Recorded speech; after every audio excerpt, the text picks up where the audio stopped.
Amém, amém. Deixa eu tirar as mensagens daqui para não me distrair. Hoje, então, a gente começa uma sessão nova da nossa série A Cronologia dos Evangelhos. Nós estamos na sessão 7, intitulada Yeshua, o Cordeiro Pascal de um ano. E nós estamos na parte 1, intitulada A Última Páscoa. Parte 1, porque nós vamos ter durante várias semanas nós vamos estar tratando deste tema, a última Páscoa. Então hoje é a primeira parte da última Páscoa e é a primeira parte da sessão 7 do nosso estudo da cronologia dos evangelhos.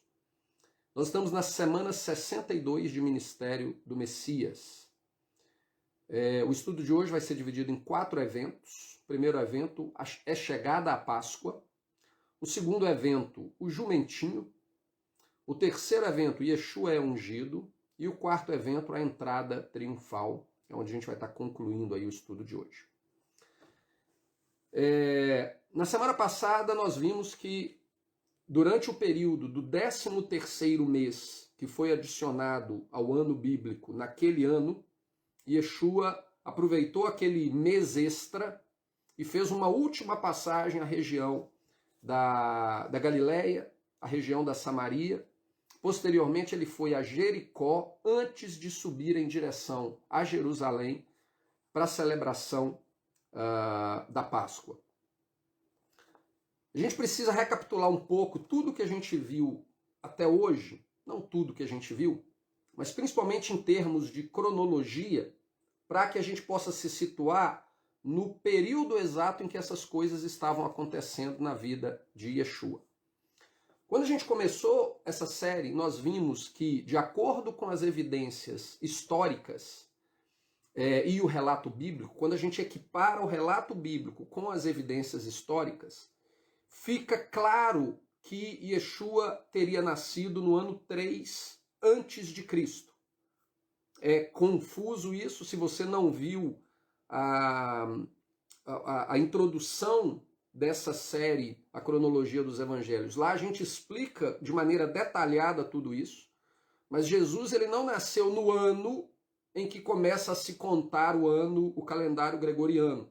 Hoje nós estamos no ano 2021, teoricamente 2021 depois de Cristo, mas quando a gente procura se informar a respeito dessa data, todos vão admitir que, na verdade, não existe uma definição específica do ano em que Yeshua teria nascido, mas existe um entendimento entre os estudiosos deste tema de que ele teria nascido alguma coisa em torno do ano 2 e do ano 6 antes de Cristo. Ou seja, existe um erro na contagem desses 2021 anos que nós estamos vivendo hoje. E nós vimos lá no início, na introdução da nossa série, de que tudo aponta para o ano 3. O ano 3 antes de Cristo teria sido o ano do nascimento de Yeshua. Depois nós vimos, durante o desenvolvimento da nossa série, nós vimos que o evangelista Lucas, ele nos diz que Yeshua começa o seu ministério quando ele estava para completar 30 anos, ele estava próximo de completar 30 anos, mas ele ainda não havia chegado a 30 anos. Se eu não me engano, a palavra grega utilizada ali é a palavra Hossé, que é uma palavra que ela tem um significado matemático de que você está chegando àquele número, você está próximo daquele número, mas você ainda não atingiu aquele número. Então, isso deixa de maneira inequívoca que o ministério de Yeshua ele iniciou quando ele estava com 29 anos de idade. Estava próximo de completar 30 anos de idade, foi quando ele inicia o ministério dele. Portanto, quando a gente parte de que ele nasceu no ano 3 e ele começa o seu ministério no ano com 29 para 30 anos de idade, sabendo que não existe ano zero na contagem de tempo, a gente conclui então que Yeshua começa o seu ministério no ano 27 depois de Cristo. O 27 da era que nós vivemos hoje, do calendário gregoriano que nós seguimos aqui no mundo ocidental. Yeshua, então, ele inicia o seu ministério 40 dias antes do início do ano bíblico, do mês de Aviv. Ele é batizado por João Batista, ele é levado pelo Espírito Santo ao deserto, onde ele fica ali 40 dias. Ele retorna dos 40 dias do deserto e entra na terra de Israel exatamente no primeiro dia do mês de Aviv. E aí tudo que a gente viu até agora ocorreu durante o período de um ano.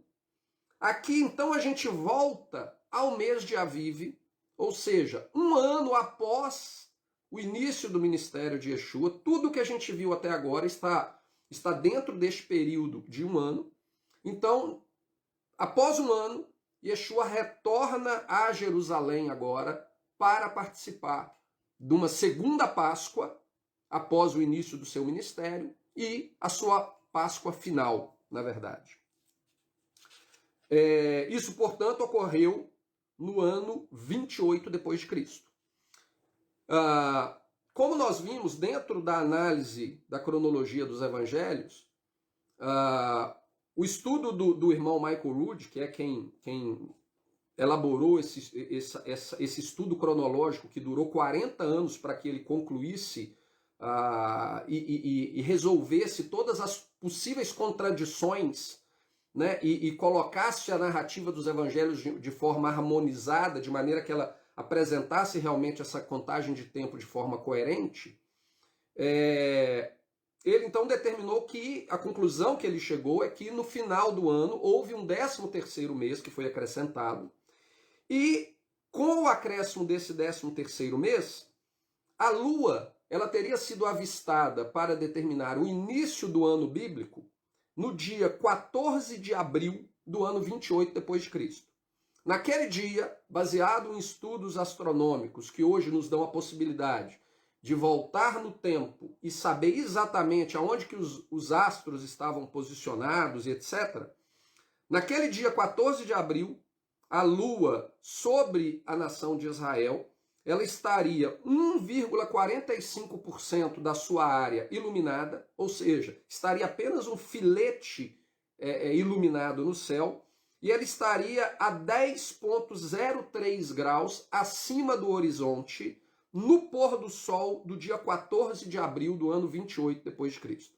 Então, é lógico, nós não temos como saber de maneira precisa, exata e inequívoca de que naquele dia as pessoas, pelo menos 2 testemunhas, foram capazes de avistar a lua e ir até o Sinédrio, declarar que a lua havia sido avistada e o ano começou. Nós não temos como saber isso. O que nós temos é a capacidade de utilizar o que os evangelhos nos falam e, utilizando essa aproximação, ver como que as coisas aconteceram. O tipo de mensagem que Yeshua estava pregando, o tipo de situação que Israel estava vivendo naquele momento, para que a gente possa deduzir que, não, provavelmente, muito provavelmente, realmente começou naquele dia.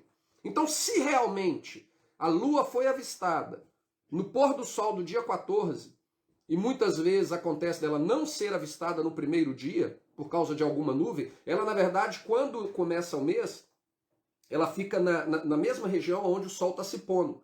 Então é uma região onde o sol está muito claro ainda. E você tem só aquela linhazinha da nuvem, da lua. Então, às vezes, se você tiver um pouquinho de nuvem no céu, ou algo que é comum em Israel, se você tiver passando por um período de tempestade de areia no deserto, e isso faz com que a atmosfera fique meio escura, né? Isso já é o suficiente para as pessoas não verem a lua, porque ela fica um período muito rápido no horizonte e depois ela desce e se esconde. E aí, se isso acontece, o dia seguinte é declarado o início do mês. Então nós sabemos que tudo indica que aconteceu ali, mas as evidências do Novo Testamento, a narrativa do Novo Testamento nos ajuda a confirmar se realmente foi naquele dia ou não. De acordo com o que nós já sabemos, estudando os evangelhos e principalmente acompanhando esses 40 anos de estudos do irmão Michael Rood, tudo indica que realmente a lua foi avistada naquele dia e o ano bíblico começou no pôr do sol do dia 14 de abril do ano 28 depois de Cristo. Dessa forma, o ano começando nesse dia, O cordeiro pascal no ano 28 depois de Cristo, ou seja, o dia da Páscoa, o dia em que um cordeiro seria sacrificado naquele ano, ocorreria numa quarta-feira, no dia 28 de abril, que é o 14º dia do primeiro mês bíblico, que está determinado na lei, era o dia em que o cordeiro pascal deveria ser sacrificado ao fim da tarde. O dia seguinte, portanto, dia 29 de abril, do dia 28, do ano 28 depois de Cristo, seria o primeiro sábado festivo da festa dos pães ázimos. O dia 2 de maio, o domingo logo em seguida, seria o dia da festa das primícias, que marca a contagem de semanas até a festa de Shavuot. Então, a partir do dia 2 de maio, é iniciado a contagem de 7 semanas até a festa de Shavuot, e o dia após a 7ª semana é o dia 50, acontece no primeiro dia de semana, porque é o dia após o sábado, e é a festa de Pentecoste, que é quando finalmente Yeshua cumpre de maneira plena a missão que ele veio cumprir na sua primeira vinda, quando ele então derrama o Espírito Santo sobre os seus discípulos, sobre a igreja. Tudo isso possibilitou, então, que o ministério de Yeshua durasse 70 semanas, ou seja, pouco mais de um ano, cerca de 1 ano e 3 meses, 1 ano e 4 meses. E isso seria um segundo nível de cumprimento profético das 70 semanas de ministério, das 70 semanas profetizadas pelo profeta Daniel. O profeta Daniel, o foco principal da mensagem dele envolve a reconstrução do templo, a reconstrução dos muros, na verdade, da cidade de Jerusalém, e até a morte do ungido, né? E nós ainda estamos aguardando o cumprimento da última semana das profecias de Daniel. Porém, muitas profecias bíblicas, elas têm cumprimentos secundários, ou às vezes elas têm 2 cumprimentos proféticos. Nesse caso aqui, as 70 semanas, e nós sabemos que o número 7 é um número de, biblicamente falando, sempre está relacionado à plenitude do agir de Deus. Então, nós vemos aqui que o tempo do ministério de Yeshua ele não fugiu a esta questão numérica, e ele teria durado, então, 70 semanas. Então, tendo isso em mente, lembrando desta contagem de tempo, a gente começa, então, a análise do nosso estudo de hoje. O evento 1 é chegada à Páscoa. João 11, versículos 55 e 57. Então, semana passada ele estava em Jericó, ele cura os 2 cegos e ele parte para Jerusalém. E aqui João fala o seguinte: estava próximo a Páscoa dos judeus, e muitos daquela região subiram a Jerusalém antes da Páscoa para se purificarem. Buscavam, pois, a Jesus e diziam uns aos outros, estando no templo: quem vos parece? Não virá a festa? Ora, os principais dos sacerdotes e os fariseus tinham dado ordem para que, se alguém soubesse onde ele estava, o denunciassem para o prenderem. Durante todo esse tempo que a gente está fazendo esse estudo, a gente viu que todas as vezes que Yeshua foi para Jerusalém, em obediência à lei de Deus, para participar das festas bíblicas, das celebrações que foram santificadas por Deus na sua palavra, ele, de alguma maneira, sempre entrou em direto conflito ao sistema religioso que dominava a nação, porque era um sistema religioso que, por causa das suas tradições e doutrinas de homens, ele se opunha à palavra de Deus, à lei de Deus. Ou seja, ele estava vivendo em direta transgressão à lei de Deus, que determinava que ninguém tem o poder de acrescentar ou diminuir das leis que Deus estabeleceu para que o seu povo vivesse através delas. E o sistema religioso de Israel ele havia ignorado completamente isso, havia modificado leis, havia acrescentado milhares e milhares de leis. E então Yeshua sempre entrava em conflito com eles por causa disso, e em razão deste conflito, que ocorria não só quando ele estava na Judéia, mas também quando ele tinha outras oportunidades, e ele estava lá na Galileia, ele não perdia a oportunidade de expor a hipocrisia do sistema religioso.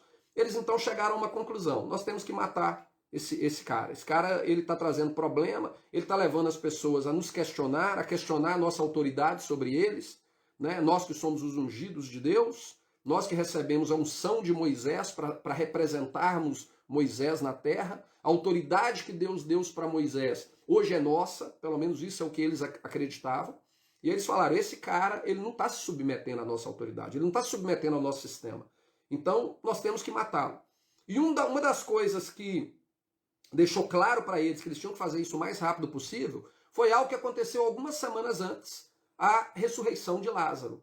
Quando Jesus ressuscita Lázaro, né, alguns ficaram maravilhados e creram, e aqueles que estavam totalmente cegos por causa da paixão religiosa deles, mesmo diante de algo tão extraordinário, a ressurreição de alguém que já estava sepultado há 4 dias, ao invés deles verem aquilo e se humilharem, se ajoelharem, se humilharem diante de Deus e reconhecer que aquele homem que estava diante dele era um homem enviado por Deus, a primeira coisa que eles pensaram é o seguinte, gente, o negócio está ficando muito perigoso.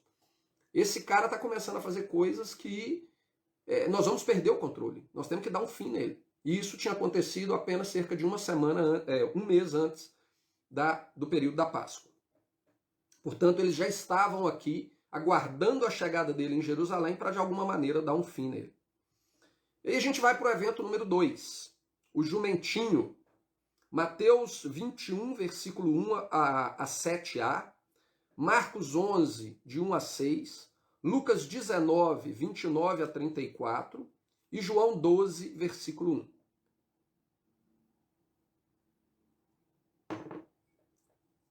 Então, a caminho de Jerusalém, Yeshua passa por Betânia, cidade justamente de Lázaro. Ele então dá uma ordem que é estranha para os seus discípulos.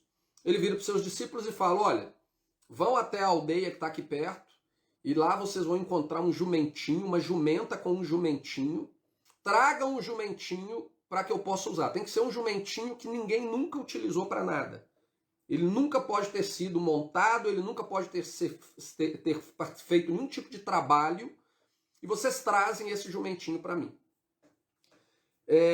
Eu ouvi, durante a minha vida dentro da igreja, ouvi algumas explicações a respeito disso, e a mais bizarra é tentar utilizar essa passagem para justificar uma suposta teologia da prosperidade, no qual até o Filho de Deus andou de carro zero. Ele não queria andar num carro usado, ele queria um jumento 0 quilômetro para ele entrar em Jerusalém. Então por que você não, meu irmão? Deus tem o melhor para você, você também tem o direito a ter o seu carro zero. Até esse tipo de coisa a gente já escutou. Mas por que a gente escuta essas besteiras que não têm fundamento bíblico algum? Porque as pessoas ignoram o que a palavra de Deus nos diz, ela ignora o contexto que nos ajuda a compreender o texto e a interpretar o texto de maneira correta, para poder criar as suas próprias fantasias, para poder fazer as suas especulações de maneira que ela possa contribuir para justificar suas crenças, seus dogmas, suas doutrinas e etc. Um pouquinho para frente nós vamos entender por que Yeshua pediu um jumentinho que nunca exerceu nenhum tipo de trabalho na vida dele. Não podia ser um jumento usado, tinha que ser um jumento zero. Mas não era para mostrar que ele era rico ou que ele tinha direito às melhores coisas dessa terra. Até porque ele era filho de Deus, mas ele não veio para fazer isso, ele veio para se humilhar. Ele não veio para poder ser rei. Ele vai vir um dia para ser rei, mas naquele momento esse não era o objetivo dele. Então vamos ler aqui, João 12, versículo 1. Foi, pois, Jesus 6 dias antes da Páscoa a Betânia, onde estava Lázaro, o que falecera e a quem ressuscitara dentre os mortos. Agora Marcos 11, versículo 1 e 6. E logo que se aproximaram de Jerusalém, de Betfagé, cidade, a palavra Betfagé, ela significa cidade dos primeiros figos. E de Betânia, que significa a cidade dos figos. Então isso é uma região onde produzia muito fígado. Junto ao Monte das Oliveiras, enviou 2 dos seus discípulos e disse-lhes, ide à aldeia que está defronte de vós, e logo que ali entrardes, encontrareis preso um jumentinho, sobre o qual ainda não montou homem algum. Soltai-o e trazei-o. E se alguém vos disser, por que fazer isto?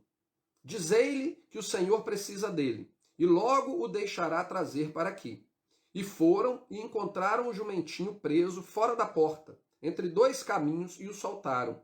E alguns dos que ali estavam lhes disseram, que fazeis, soltando o jumentinho? Eles, porém, disseram-lhe, como Jesus lhes tinha mandado, e deixaram-nos ir. De acordo com o avistamento da lua, que a gente já comentou aqui, aconteceu após um 13º mês, esse evento teria ocorrido numa sexta-feira, dia 23 de abril. Dia 9 do primeiro dia do ano. Primeiro dia do ano bíblico. Dia 23 de abril no calendário gregoriano.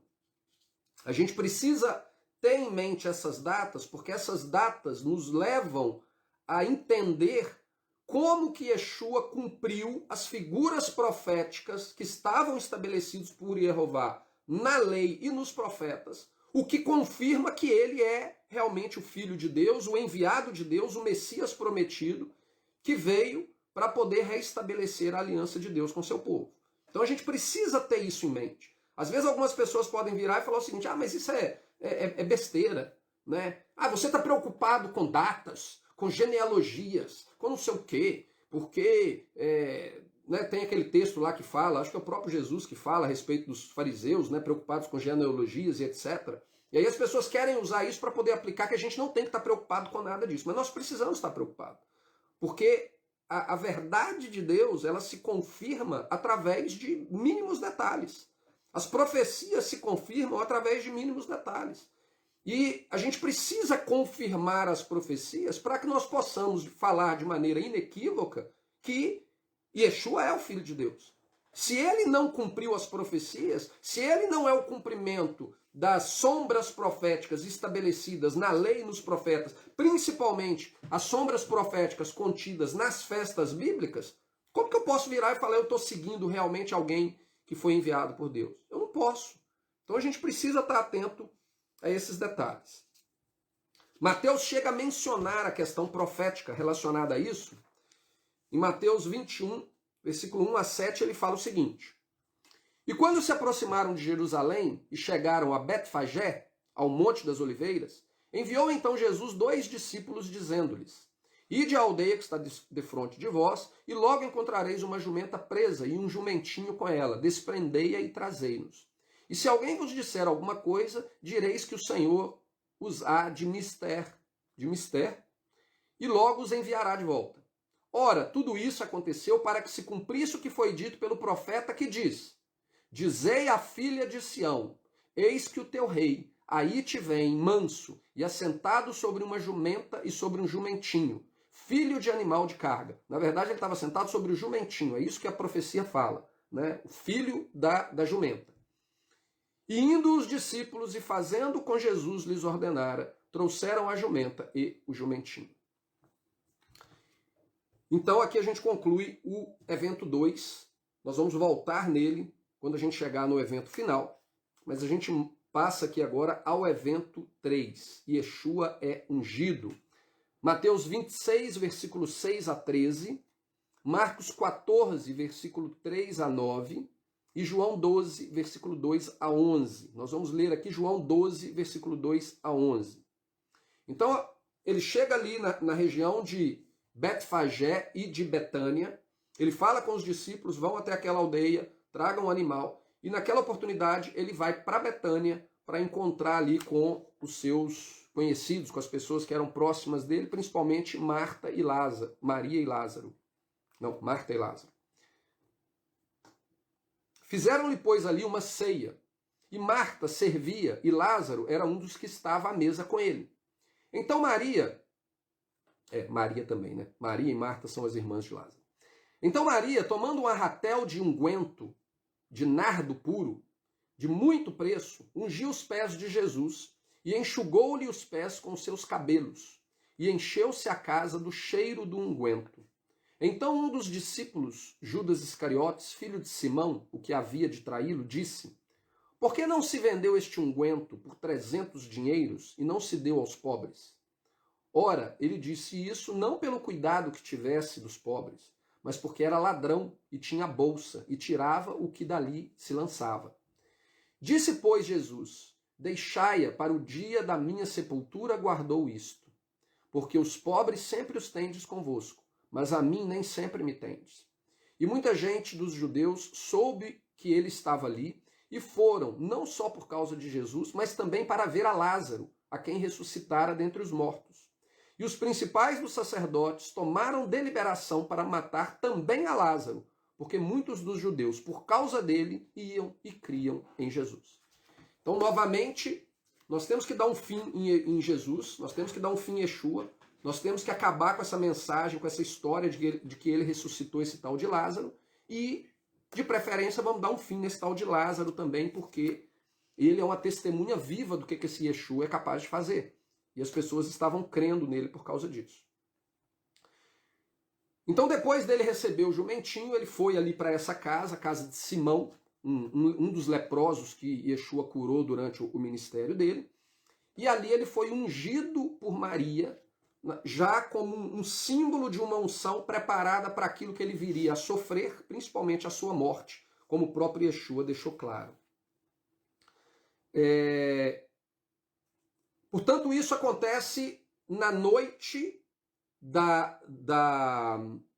na noite de sexta para sábado, né? O jumentinho, ele foi mandado pegar o jumento no dia 9, uma sexta-feira. Eles vão então para a casa de Simão, onde eles encontram com Maria, Marta e Lázaro. Ele é ungido ali naquele dia, portanto, um dia de sábado. Eles estavam participando de uma ceia da entrada do sábado na casa de Simão.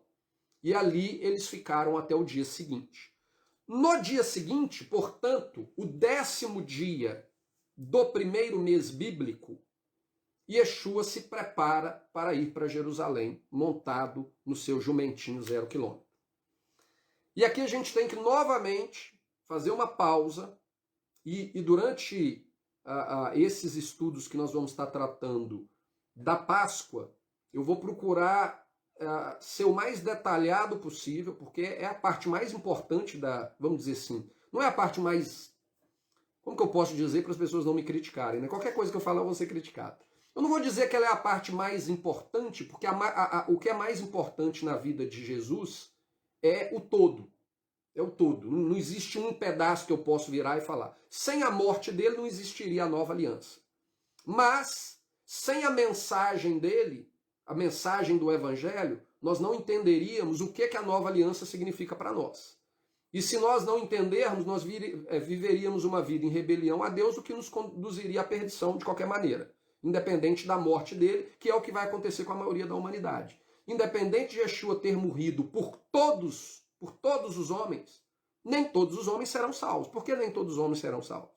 Porque a maioria dos homens vão ignorar o que isso representa para a vida deles e não vão procurar viver uma vida que corresponda ao sacrifício que Yeshua fez por eles. Então, é lógico que a morte, ela é, como que eu posso dizer a palavra? Ela é necessária, ela é fundamental para o todo, né? Mas tudo que a gente viu até agora, a vida do ministério de Yeshua, esse 1 ano de ministério de Yeshua, é que nos mostrou, nos revelou quem ele é e o que ele espera de nós. Porque um dia, mesmo declarando que nós cremos na morte e na ressurreição dele, se nós nos depararmos com ele e nós não estivermos vivendo uma vida que seja coerente com aquilo que ele espera de nós e que ele ensinou durante todo o seu ministério, durante o tempo em que ele pregou o evangelho do reino, o que nós vamos ouvir a palavra dele é o seguinte: eu não vos conheço, apartai-vos de mim, vocês que praticam a iniquidade. Portanto, compreender a mensagem de Yeshua é tão importante quanto compreendermos a morte e ressurreição dele. Então não dá para você falar, isso é mais importante do que aquilo. Não, as duas coisas estão diretamente interligadas. Não tem como separar uma coisa da outra. Porém, é fundamental que nós compreendamos de maneira correta a morte e ressurreição, porque é a partir da morte e ressurreição de Yeshua que muita heresia foi estabelecida na doutrina cristã, que tem levado aqueles que creem em Jesus a viver uma vida contrária àquilo que Jesus espera deles. Então a gente precisa entender os detalhes. Então eu vou procurar ser um pouco mais lento do que normalmente eu sou, e os estudos vão ser um pouco mais curtos, na verdade. Eu vou procurar não prolongar para que eu possa focar naquele estudo, apresentar todas as informações e não acumular muita informação, porque tem muito detalhe. Então eu não quero acumular muita informação para a gente já esquecer rápido do que a gente acabou de ouvir. Então aqui, na entrada triunfal, nós temos que novamente dar uma parada e fazer uma análise de alguns aspectos anteriores para que nós possamos compreender o contexto do que estava acontecendo ali. Então, o dia 9, ele chega a Betânia, manda pegar o jumentinho, vai participar da ceia, da abertura do sábado, do início do sábado, na noite na casa de Simão, passa a noite na casa de Simão e aí começa o dia de sábado. E ele prepara o jumentinho para ir para Jerusalém. Isso tudo acontece pouco mais de 1 ano após Yeshua ter começado o ministério dele. Isso é importante.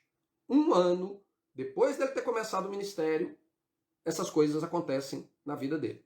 Isso é muito importante a gente lembrar, são detalhes que passam despercebidos para aqueles que querem seguir simplesmente um sistema religioso.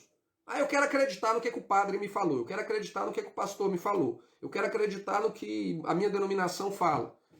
Ela não está preocupada com detalhes, porém, as próprias palavras de Yeshua lá no deserto, ele alerta, né?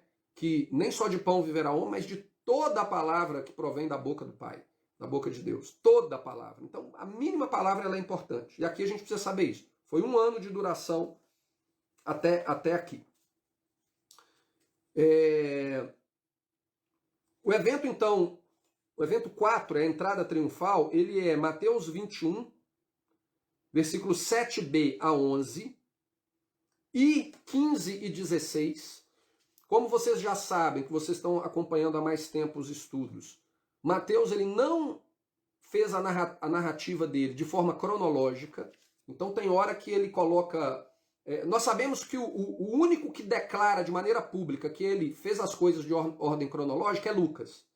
Então quando a gente pega a narrativa de Lucas e compara com as narrativas de Mateus naquilo em que os dois estão narrando o mesmo fato, porque existem situações em que Mateus narra e Lucas não narra, e existem ocasiões em que Lucas narra e Mateus não narra, mas quando eles estão narrando o mesmo fato, a gente consegue equiparar um com o outro e a gente vê claramente que a narrativa de Mateus não segue uma cronologia. Tem coisas que acontecem mais para frente que Mateus menciona antes. Não que ele está mentindo, não que ele está deturpando, mas é porque a maneira como ele escolheu de narrar é simplesmente contar os fatos. Essas coisas aconteceram na vida de Jesus. Mas aquilo que ele fala não necessariamente está sendo. Aconteceu isso, depois isso, depois isso. Às vezes as coisas passam uma na frente da outra.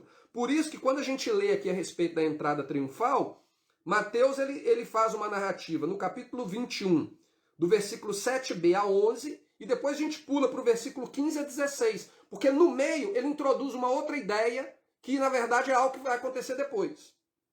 A gente tem Marcos 11, versículo 7 a 11, Lucas 19, versículo 35 a 44, João 12, versículo 12 a 16.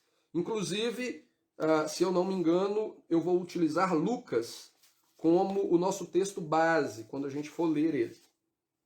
Isso mesmo, eu vou utilizar Lucas como sendo o nosso texto base. Mas antes de irmos para Lucas, nós precisamos entender as figuras proféticas relacionadas à festa da Páscoa que Yeshua deveria cumprir aqui nessa ocasião. Né? Se ele realmente é o Messias prometido por Deus, ele cumpriu todas as figuras proféticas. Então nós temos que ir nessas figuras proféticas e utilizá-las como fundamento sobre o qual nós vamos construir o nosso entendimento do que o Novo Testamento nos narra. Não é o contrário. A vida inteira eu ouvi falar que a gente tem que ler o Novo Testamento e interpretar o Velho Testamento à luz do Novo. Isso é mentira, isso é heresia. Isso é um sistema religioso tentando impor uma interpretação que não é bíblica e tentando fazer a Bíblia se encaixar na sua interpretação. O que nós devemos fazer, e é o que Jesus fez, e é o que Paulo fez a vida inteira, e é o que os bereanos fizeram durante a vida inteira? É utilizar a lei e os profetas como fundamento sobre o qual eles provavam aquilo que estava acontecendo durante o período do Novo Testamento. E nós hoje temos que fazer a mesma coisa. Hoje nós temos a narrativa do Novo Testamento, nós não estamos vendo as coisas acontecerem, mas nós temos que provar aquilo que está sendo narrado no fundamento já pré-estabelecido na lei e nos profetas. Então a gente não interpreta um livro de trás para frente. A gente interpreta o livro de frente para trás. A gente primeiro entende a história do livro e a partir do momento que a gente entende todo o drama que é criado ali, a gente vai procurar entender os aspectos específicos. Não é o contrário. A gente a vida inteira aprendeu a fazer o contrário, ler um livro de trás para frente. Só se você fala hebraico. Se você fala hebraico, você vai ler ao contrário, né? Porque é como eles leem. Espero que vocês tenham entendido. O que eu quis dizer? É porque o hebraico é escrito de trás para frente em comparação com como a gente escreve. Mas, mesmo escrevendo de trás para frente, eles vão ler o livro do início ao fim, e não do fim para o início. Não faz sentido nenhum. Então, para a gente compreender aqui a questão da Páscoa, existem várias figuras proféticas que Yeshua vai cumprir durante esse período dos estudos que nós vamos fazer da agora para frente. E um deles está descrito ali em Êxodo capítulo 12, versículo 1 e 6, que está relacionado à seleção do cordeiro que vai ser sacrificado. E Yeshua tem que ter cumprido isso, senão ele não é o cordeiro. Não tem como eu virar e falar assim, mas Yeshua é o cordeiro de Deus que tirou o pecado do mundo. Você pode falar o tanto que você quiser. Se você não conseguir mostrar dentro da palavra de Deus que isso é verdade, não tem valor nenhum. Eu tenho que ser capaz de mostrar com a palavra de Deus que, olha, Yeshua é o Cordeiro de Deus porque ele cumpriu isso. E, infelizmente, muitas pessoas hoje em dia acabam abandonando a fé em Jesus porque eles recebem uma visão de Jesus tão superficial que quando eles começam a questionar, e hoje nós estamos vivendo uma era na humanidade no qual nós questionamos tudo. A internet, a tecnologia, o avanço tecnológico, ela nos levou a uma posição onde hoje nós temos acesso a muita informação. E essas informações, muitas vezes, elas são contraditórias, elas apresentam pontos de vista contraditórios. Então, principalmente o jovem, que por sua natureza já tem aquela tendência de questionar, hoje, quando ele se depara com tantas informações, ele vai questionar. E se você entregar para ele uma mensagem bíblica superficial, um pastel de vento, na hora que ele morder nesse pastel e ver que não tem nada ali dentro, só tem vento, ele vai para o mundo. Porque ele vai virar e falar, cara, esse negócio de religião, isso é uma besteira. Isso é coisa de gente ignorante que ficava acreditando num ser espacial, num ser superior, invisível. Nós estamos vivendo a era da tecnologia. Nós conversamos, igual eu estou falando aqui com vocês, lá no Brasil, sei lá quantos 1000 quilômetros aqui de Londres, nós estamos falando ao vivo. Acorda, você não precisa ficar acreditando mais em religião. Então, se a gente apresenta para as pessoas um Jesus baseado em superficialidades, em coisas vagas, que não possuem fundamento, raiz sólida na palavra de Deus, a tendência é que quando o seu filho for questionar e for confrontado pelo que o mundo, porque o mundo confronta o tempo inteiro, ele não vai subsistir a toda a pressão que ele vai receber de fora. E aí ele abandona a fé. Então a gente tem que ter um fundamento muito sólido. E Yeshua precisa ter cumprido aquilo que foi profetizado, porque se a gente não for capaz de mostrar isso, então nós não temos capacidade de mostrar nada. Aí alguém pode virar e falar o seguinte, não, Marcelo, mas nós cremos pela fé, nós não precisamos de prova alguma. Mentira! Isso é mentira! O próprio Yeshua, quando ele estava andando ali no caminho de Emaús, e a gente vai ver isso em episódios mais para frente, aquelas pessoas que estavam desanimadas, frustradas, decepcionadas, porque acreditavam que o Messias tinha morrido e acabou, porque ninguém nunca entendeu que existiria uma morte e ressurreição. A mensagem de Jesus nunca foi morte e ressurreição, nunca. Depois que ele passa pela morte e ressurreição, essa mensagem foi adicionada. Mas até então, o foco dele nunca foi convencer ninguém de que um dia ele ia morrer e ressuscitar. Então, quando ele morre, várias pessoas ficaram frustradas. E o que ele fez para poder renovar a força daquelas pessoas? Olha, tudo que aconteceu é porque estava profetizado. Tudo que aconteceu. E aí, começando pela lei, pelos profetas, pelos salmos, ele falou para eles tudo, mostrou tudo para eles. Então essa história de que eu só preciso acreditar, isso é discurso de gente ignorante. Que não estuda, não quer estudar, não quer se informar, ou quer continuar crendo em mentira. Porque é cômodo. Sentar no banco de casa, escutar alguém falar as coisas para você e você acredita. Beleza. Mas não é, o bereano não é assim. Né? Lá no livro de Atos, o que ele fala a respeito do bereano? O bereano ele era mais valoroso do que os crentes de Tessalônica, porque eles analisavam tudo que Paulo falava nas Escrituras. Se não for compatível com o que está escrito nas Escrituras, não é de Deus. É assim que a gente sabe se alguém é de Deus ou é do diabo. Se alguém é um verdadeiro profeta ou é um falso profeta. Se aquilo que ele está ensinando não é compatível com aquilo que está escrito, sai de mim, Satanás. Vai embora. Mas ninguém quer questionar.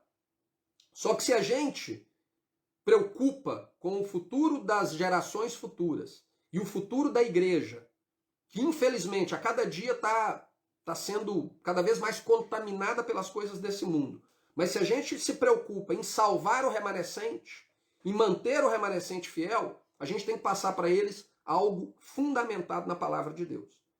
E aí a gente começa aqui a compreender esse contexto estabelecido na lei para que a gente entenda o que aconteceu com Jesus durante a sua morte e ressurreição. Êxodo 12, versículo 1 e 6. E falou o Senhor a Moisés e a Arão na terra do Egito, dizendo: Este mesmo mês vos será o princípio dos meses.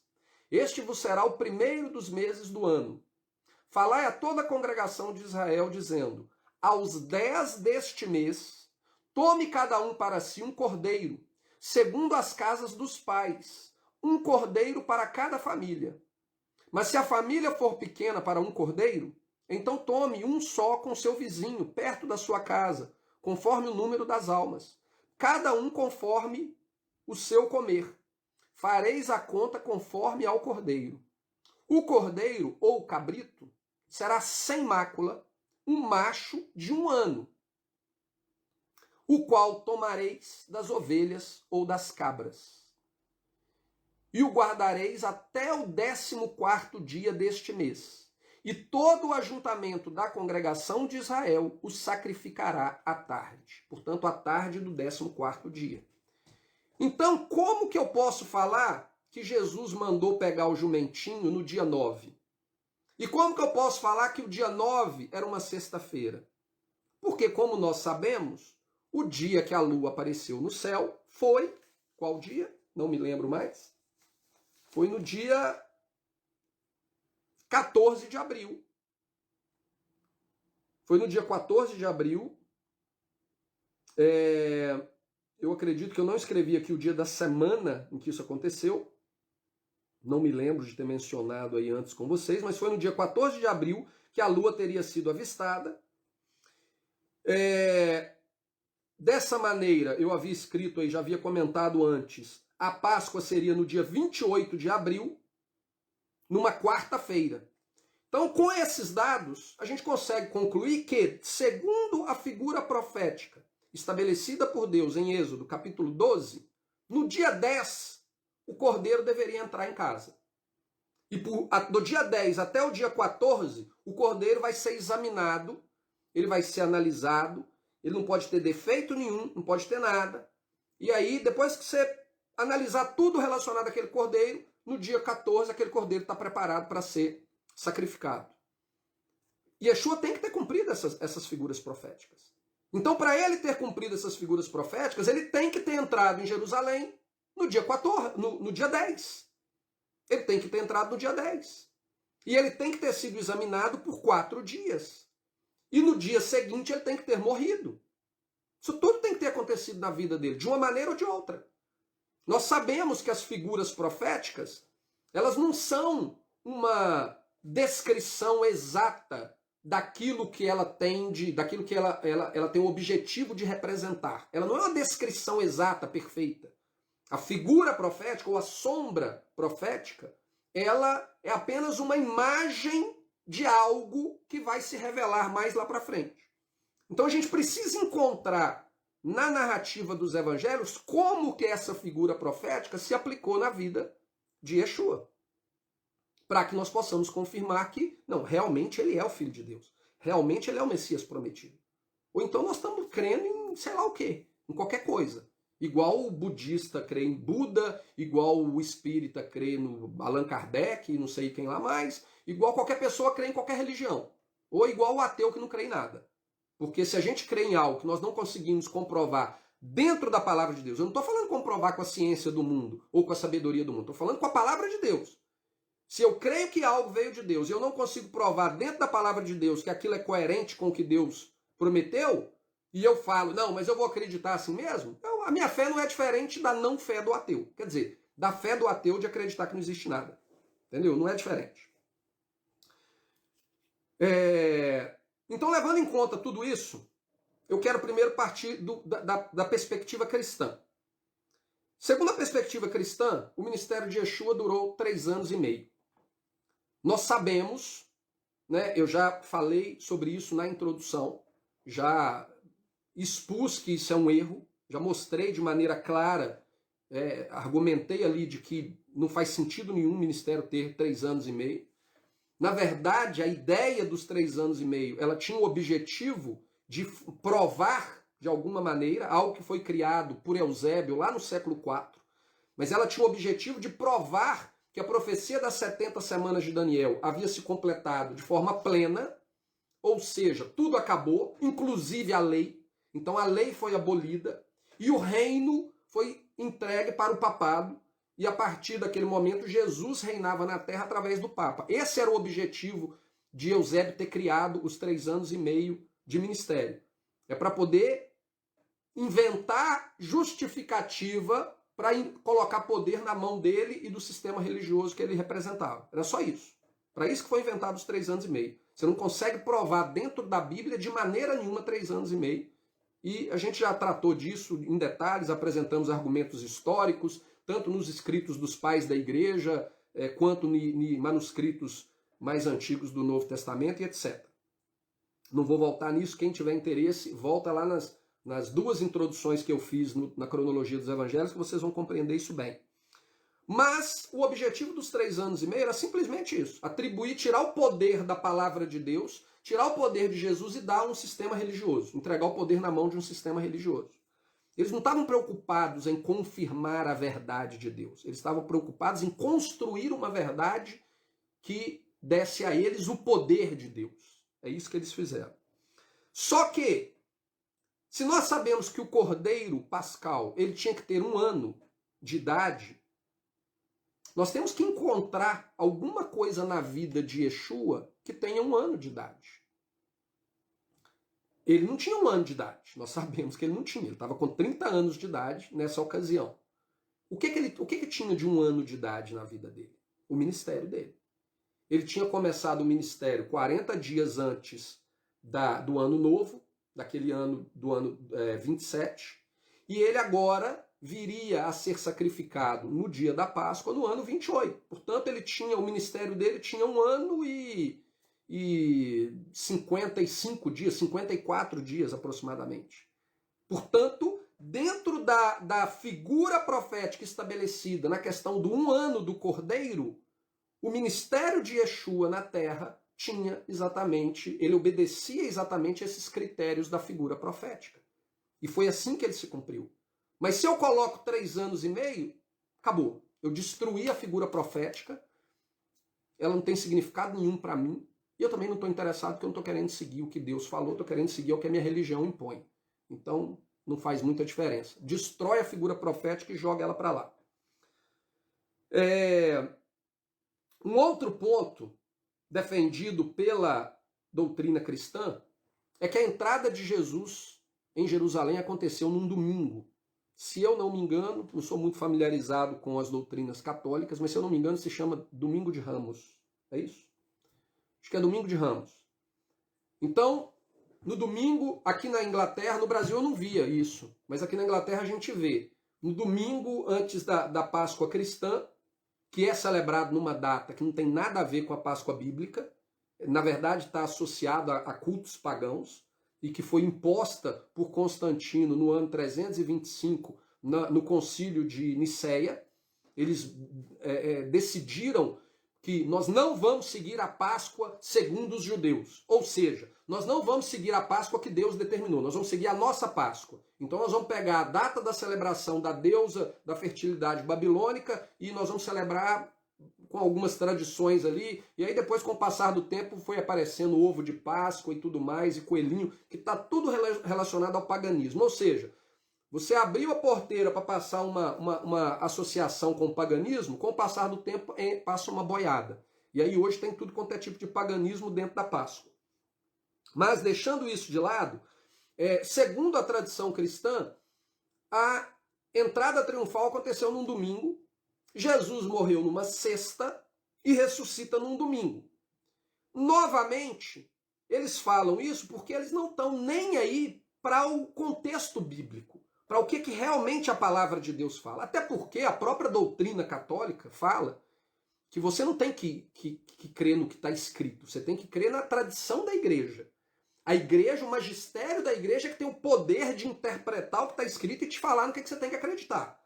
Você tentar acreditar no que está escrito é uma heresia. Heresia contra eles. É o que você deveria estar fazendo se você quer honrar a Deus. Mas é heresia contra eles. Assim como nós vimos durante todo esse tempo aqui no nosso estudo, de que para o judaísmo, para os fariseus, você tentar interpretar as escrituras e viver segundo as escrituras era uma heresia contra o judaísmo. Porque o judaísmo queria que você escutasse a eles e fizesse o que eles queriam fazer. Inclusive, o problema deles com Jesus era justamente que Jesus não se submetia a eles, mas somente ao Pai. E aí eles falaram, quem que é esse cara? Quem ele acha que ele é?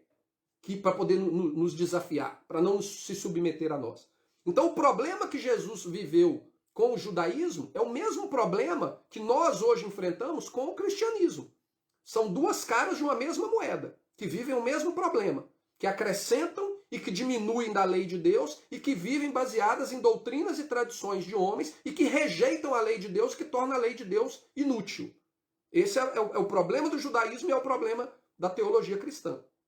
Então, ao você falar que Jesus entrou no domingo e que ele morre na sexta-feira, você destrói outra figura profética, que são os 4 dias de exame do Cordeiro Pascal.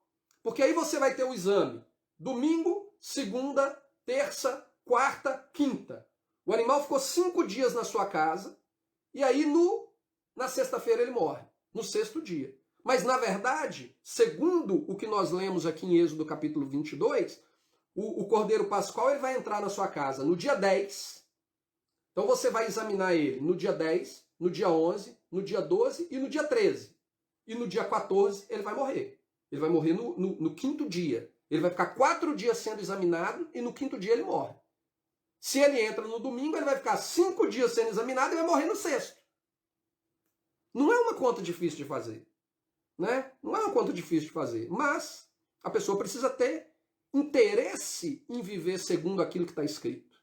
E não segundo doutrinas e tradições de homens. Porque doutrinas e tradições de homens vão te conduzir para o caminho largo. Para aquele caminho largo.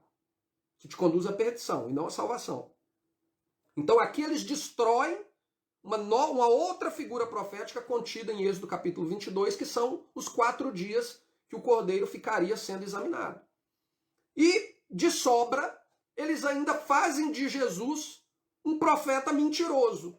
Porque Jesus disse que assim como Jonas esteve 3 dias e 3 noites no ventre do grande peixe, ele estaria 3 dias e 3 noites no seio da terra. E se ele morreu na sexta e ressuscitou no domingo, não tem tempo suficiente para que essa profecia dele se cumprisse, de que ele estaria 3 dias e 3 noites no ventre da terra. Então, tudo isso aqui desconstrói completamente a possibilidade de nós mostrarmos que Jesus, que Yeshua, é verdadeiramente o Filho de Deus, é verdadeiramente o Messias. Mas, para quem está mais preocupado em estabelecer um poder religioso, isso são detalhes. São detalhes que não interessam. Porque eles não estão preocupados em propagar aquilo que Deus, a verdade de Deus. Eles estão preocupados em impor a verdade deles. Para que você se torne súdito deles, seguidor deles. É isso que eles estão preocupados.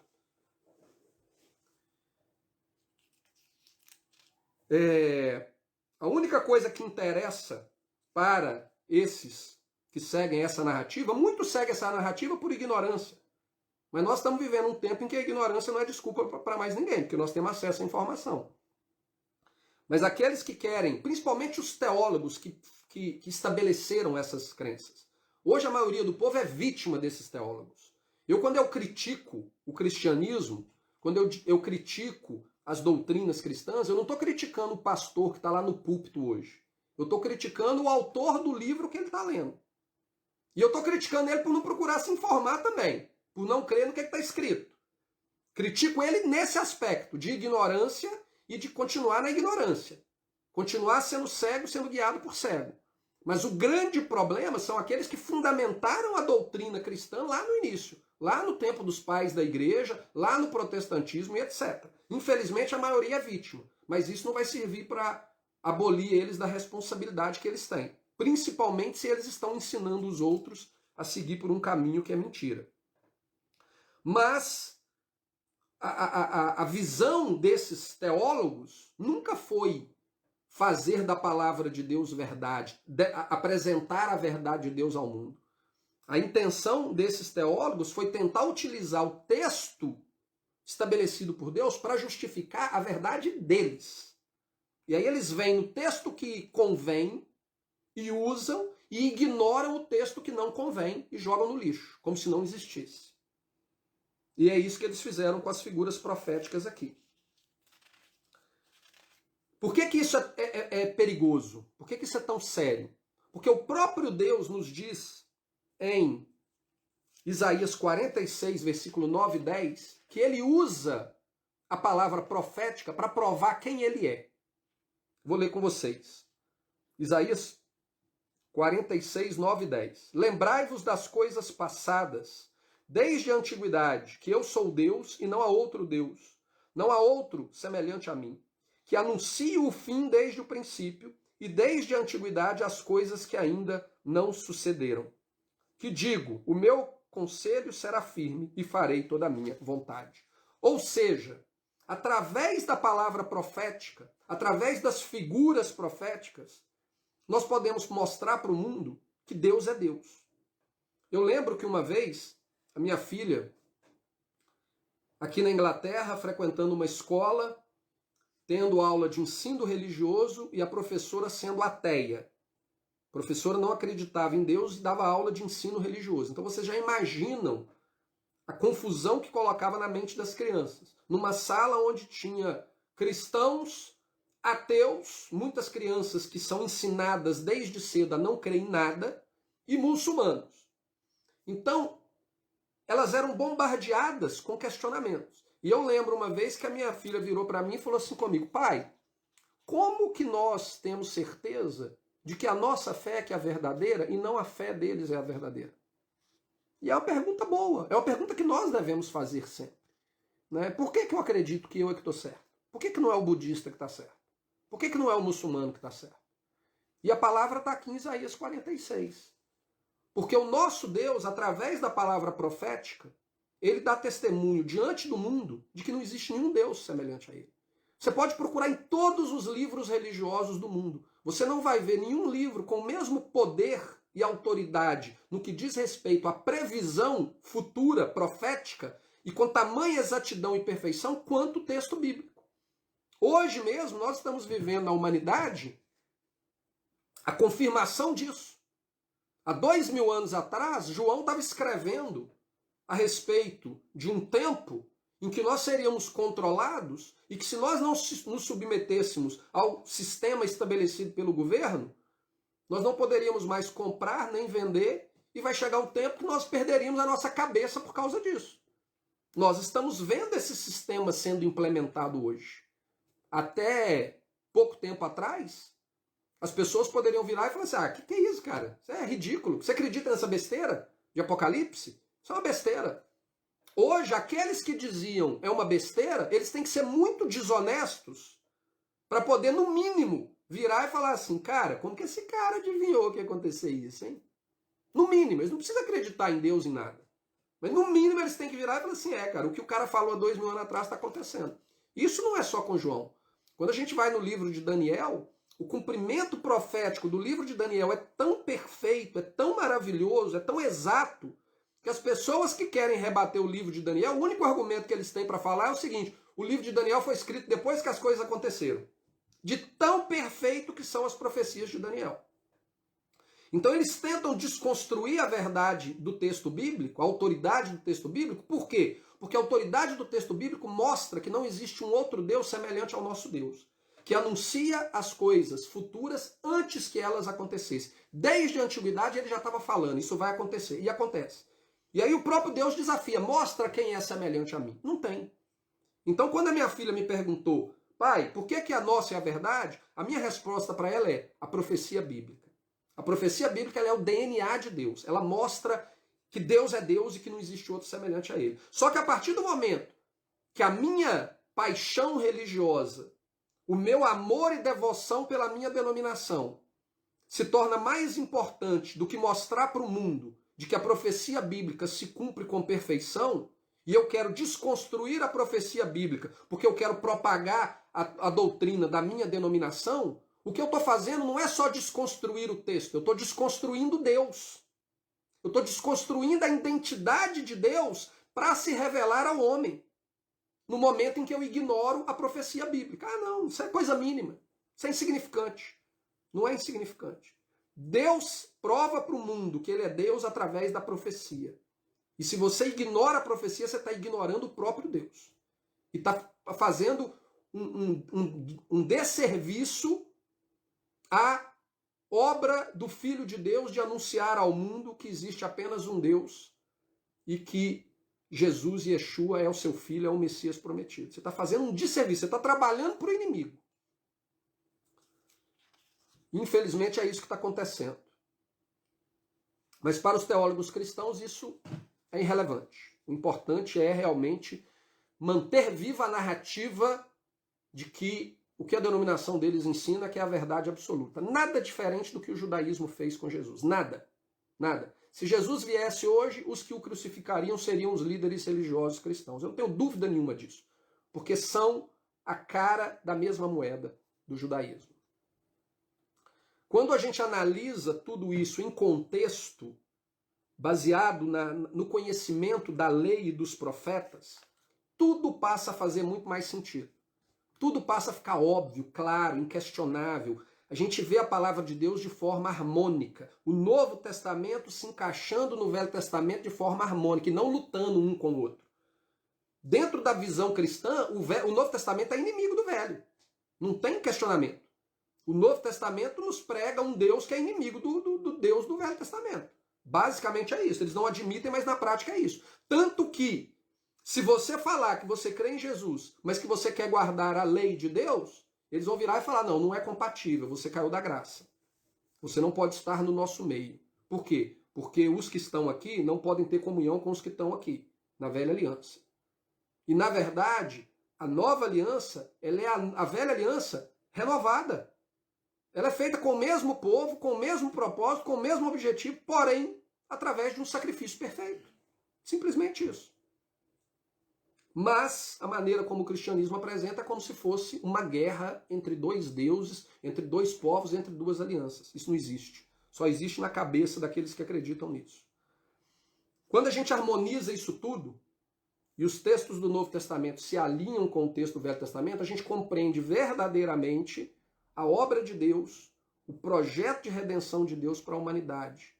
E aí, quando a gente ensina isso aos nossos filhos, e a gente ensina isso para as pessoas que não têm conhecimento da verdade, você não deixa espaço para dúvida, porque tudo é perfeito. Você não deixa mais espaço para dúvida. Vamos então analisar esses dias aqui da entrada de Yeshua dentro da perspectiva bíblica. Primeiramente, por que Jesus mandou pegar aquele jumentinho? Por que ele escolheu um jumentinho que nunca ninguém usou? Existe uma razão para isso. E a razão é que Yeshua, ele não queria, ele não podia, transgredir um mandamento bíblico. Esse mandamento está em Deuteronômio, capítulo 5, versículo 13 e 14. 6 dias trabalharás e farás todo o teu trabalho, mas o 7º dia é sábado do Senhor, teu Deus.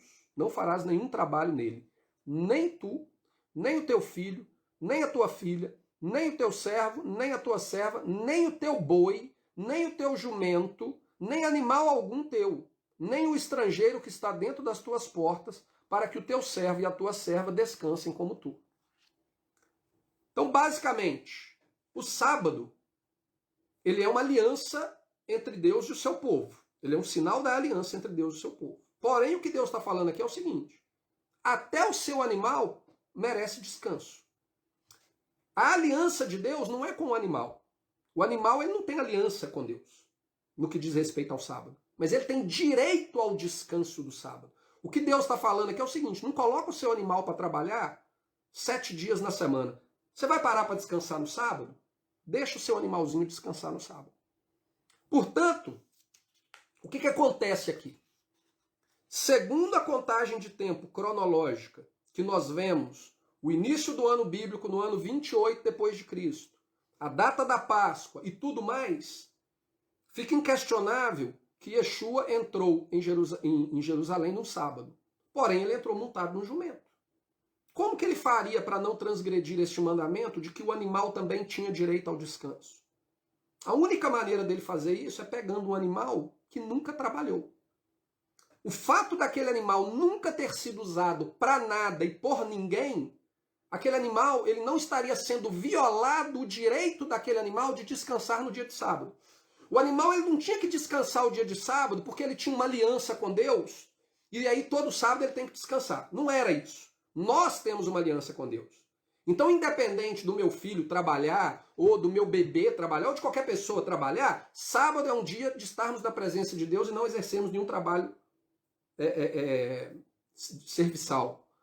Porém, o animal, o sábado, é um direito dele de descansar, para que você não maltrate o seu animal, não mate ele de trabalhar. Mas não é uma questão de aliança com Deus. Deus não fez aliança com o jumento. Fez aliança comigo e com você e nos disse: respeita também o descanso do seu animal. E aí Jesus, para driblar esse problema e para cumprir aquilo que havia sido profetizado, de que ele entraria em Jerusalém montado em um jumentinho, o que ele fez? Pega um jumento que nunca trabalhou, que ninguém nunca subiu nele, portanto eu não estarei tirando daquele jumento o direito dele de descansar no 7º dia. Por quê? Porque ele nunca trabalhou. Então ele pode ser usado naquele dia. Isso foi o que aconteceu com a escolha do jumentinho 0 km. Não foi para pregar a teologia da prosperidade que Jesus tem um carro zero preparado para você também. Não foi isso. Foi simplesmente para Jesus continuar vivendo em obediência aos mandamentos de Deus e não transgredir o direito que aquele animal tinha de descansar, caso ele fosse um animal que já havia passado por algum tipo de trabalho na sua vida. Foi por essa razão, então, que ele deixou claro para os seus discípulos: tem que ser um animal que ninguém nunca usou para nada. Tem que ser. Tendo isso em mente, vamos continuar lendo, então. Vamos ler, então, Lucas, capítulo 19, 35 a 44, que fala da entrada triunfal. E trouxeram-no a Jesus. E lançado sobre o jumentinho as suas vestes, puseram Jesus em cima, e indo ele, estendiam no caminho as suas vestes. E quando já chegava perto da descida do Monte das Oliveiras, toda a multidão dos discípulos regozijando-se, começou a dar louvores a Deus em alta voz, por todas as maravilhas que tinham visto, dizendo: bendito o Rei que vem em nome do Senhor, paz no céu e glória nas alturas. E disseram-lhe que entre a multidão alguns dos fariseus, de entre as multidão alguns dos fariseus: mestre, repreende os teus discípulos. E respondendo ele, disse-lhe: digo-vos que se estes se calarem, as próprias pedras clamarão. E quando iam chegando, vendo a cidade, chorou sobre ela, dizendo: ah, se tu conhecerdes também, ao menos neste teu dia, o que à tua paz pertence, mas agora isto está encoberto aos teus olhos. Porque dias virão sobre ti, em que os teus inimigos te cercarão de trincheiras, e te sitiarão, e te estreitarão de todos os lados, e te derrubarão, a ti e aos teus filhos que dentro de ti estiverem, e não deixarão em ti pedra sobre pedra, pois que não conhecestes o tempo da tua visitação. Isso aqui, portanto, ocorreu no dia 10, um sábado, no primeiro mês do ano. Eu quero ler para vocês agora algo que eu escrevi alguns anos atrás. Isso está disponível no canal aqui nosso, na página do Facebook. Há algum tempo atrás eu escrevi uma narrativa dos eventos, do contexto histórico que ocorreu durante o período da Páscoa. E eu quero ler para vocês aqui agora a primeira parte desse material que eu escrevi, que diz respeito exatamente à entrada triunfal de Jesus. Isso tudo aconteceu no dia 10, primeiro dia do mês do ano. Esse não é um dia qualquer.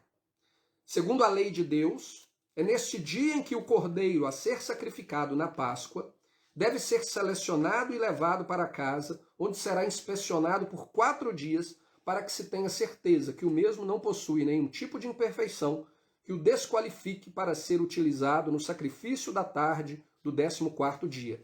Então, Êxodo capítulo 12, versículo 3 e 6, que foi o que eu li anteriormente. No mesmo instante em que Jesus recebia seu jumentinho e se preparava para partir para Jerusalém, o sumo sacerdote iniciava no templo em Jerusalém a execução do sistema litúrgico estabelecido pelo rei Davi e praticado pelo povo de Israel por vários séculos, desde a construção do templo por seu filho Salomão. Então o que acontece? Nós sabemos que quando Davi pede autorização para construir um templo para Deus, Deus não permite a Davi. Só que Deus dá a Davi a autorização para ele estabelecer o sistema sacerdotal, toda a liturgia que seria utilizada no templo. Então a gente não ouve a respeito disso. A gente ouve que Davi não pôde construir e que Salomão construiu o templo. Mas quem que fez todo o ritual? Como que esse ritual era feito? No que ele era baseado? Nós sabemos que Davi era um profeta e que Deus revelou para eles detalhes mínimos, até mesmo da morte e crucificação de Jesus. Davi sabia o que iria acontecer com Jesus. Então, baseado nisso, nós podemos concluir que quando Deus encarga Davi de determinar toda a liturgia do templo, a liturgia do templo ela deveria ser compatível com aquilo que aconteceria nos últimos dias de vida de Jesus.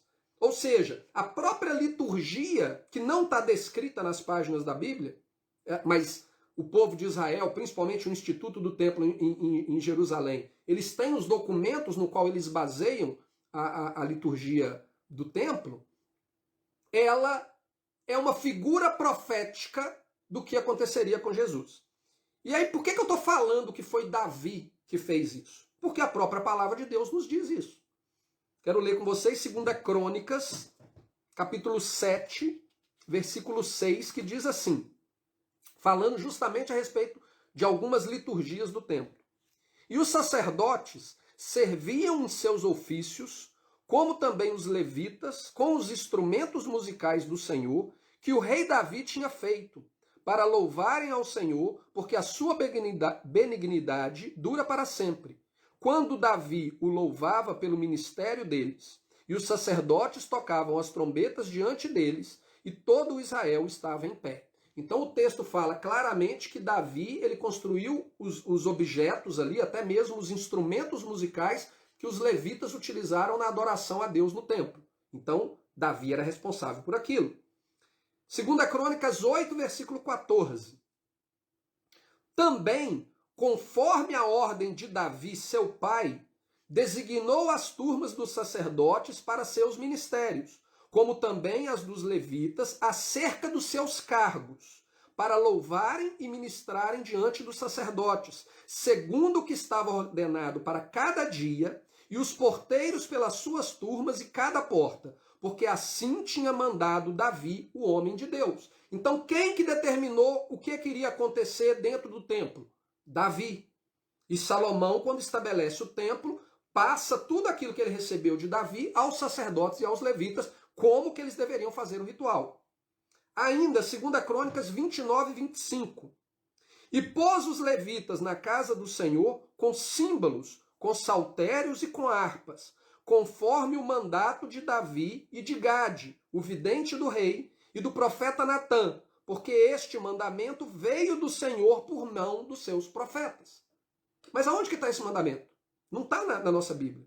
Nós não temos a descrição do que Davi recebeu, tanto Davi quanto Gade e quanto o profeta Natã. Nós não temos a descrição exata do que eles receberam e eles escreveram para nós. Porém, historicamente e na tradição judaica, eles mantiveram o conhecimento do que era feito dentro do templo. E tudo que foi feito dentro do templo foi estabelecido por Davi, que tinha a revelação de Deus a respeito, inclusive, da morte por cruz de Jesus. Então, quando Davi estabelece o cerimonial deveria ser uma representação do que aconteceria com Jesus nos seus últimos dias. E a gente vai ver isso exatamente na continuação aqui da minha leitura.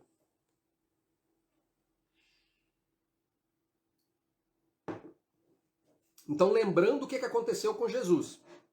Jesus pega o jumentinho, desce para Jerusalém ali pela região do Monte das Oliveiras, e a multidão começa a pegar em galhos de árvores, de palmeiras, de etc., e começa a fazer uma festa e começam a gritar: bendito que vem em nome do Senhor, bendito o rei que vem em nome do Senhor.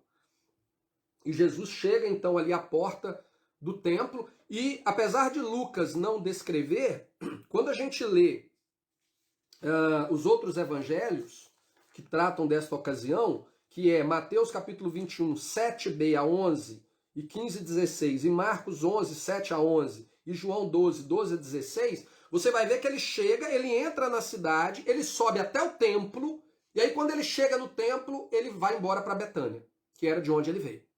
Aqui no caso de Lucas, a gente parou quando ele chega e ele vê Jerusalém e ele fala aquelas palavras relacionadas com Jerusalém.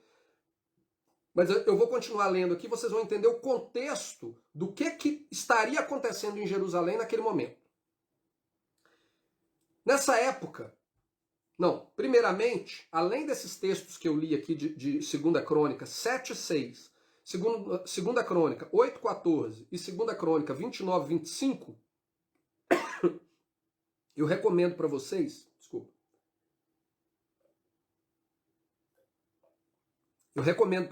que leiam 2 Crônicas 35, de 1 a 16, que também faz uma descrição clara de como que Davi foi o responsável pelo estabelecimento do cerimonial no templo, que é uma figura profética do que Yeshua viria cumprir na sua primeira vinda.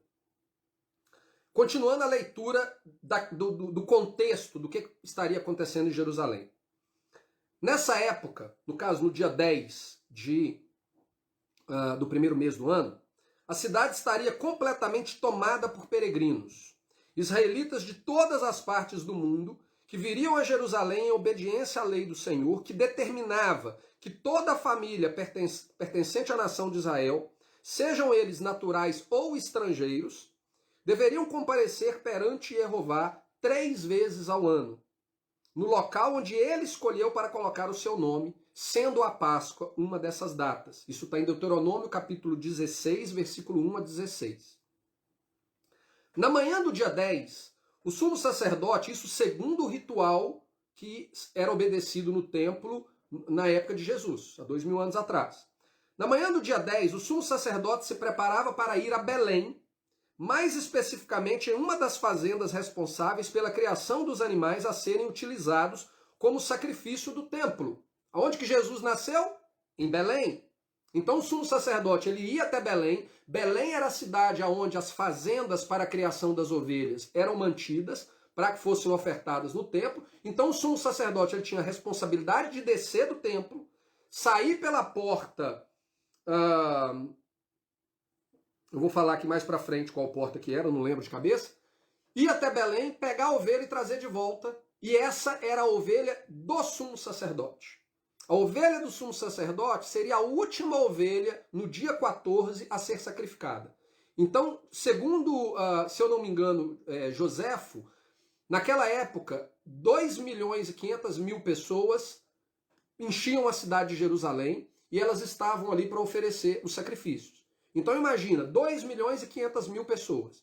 Se a gente colocar aí uma média de 8 a 10 pessoas por família, nós ainda vamos ter uma quantidade enorme, gigantesca, de animais que eram sacrificados naquele dia. Né? Milhares e milhares, centenas de milhares de animais eram sacrificados naquele dia.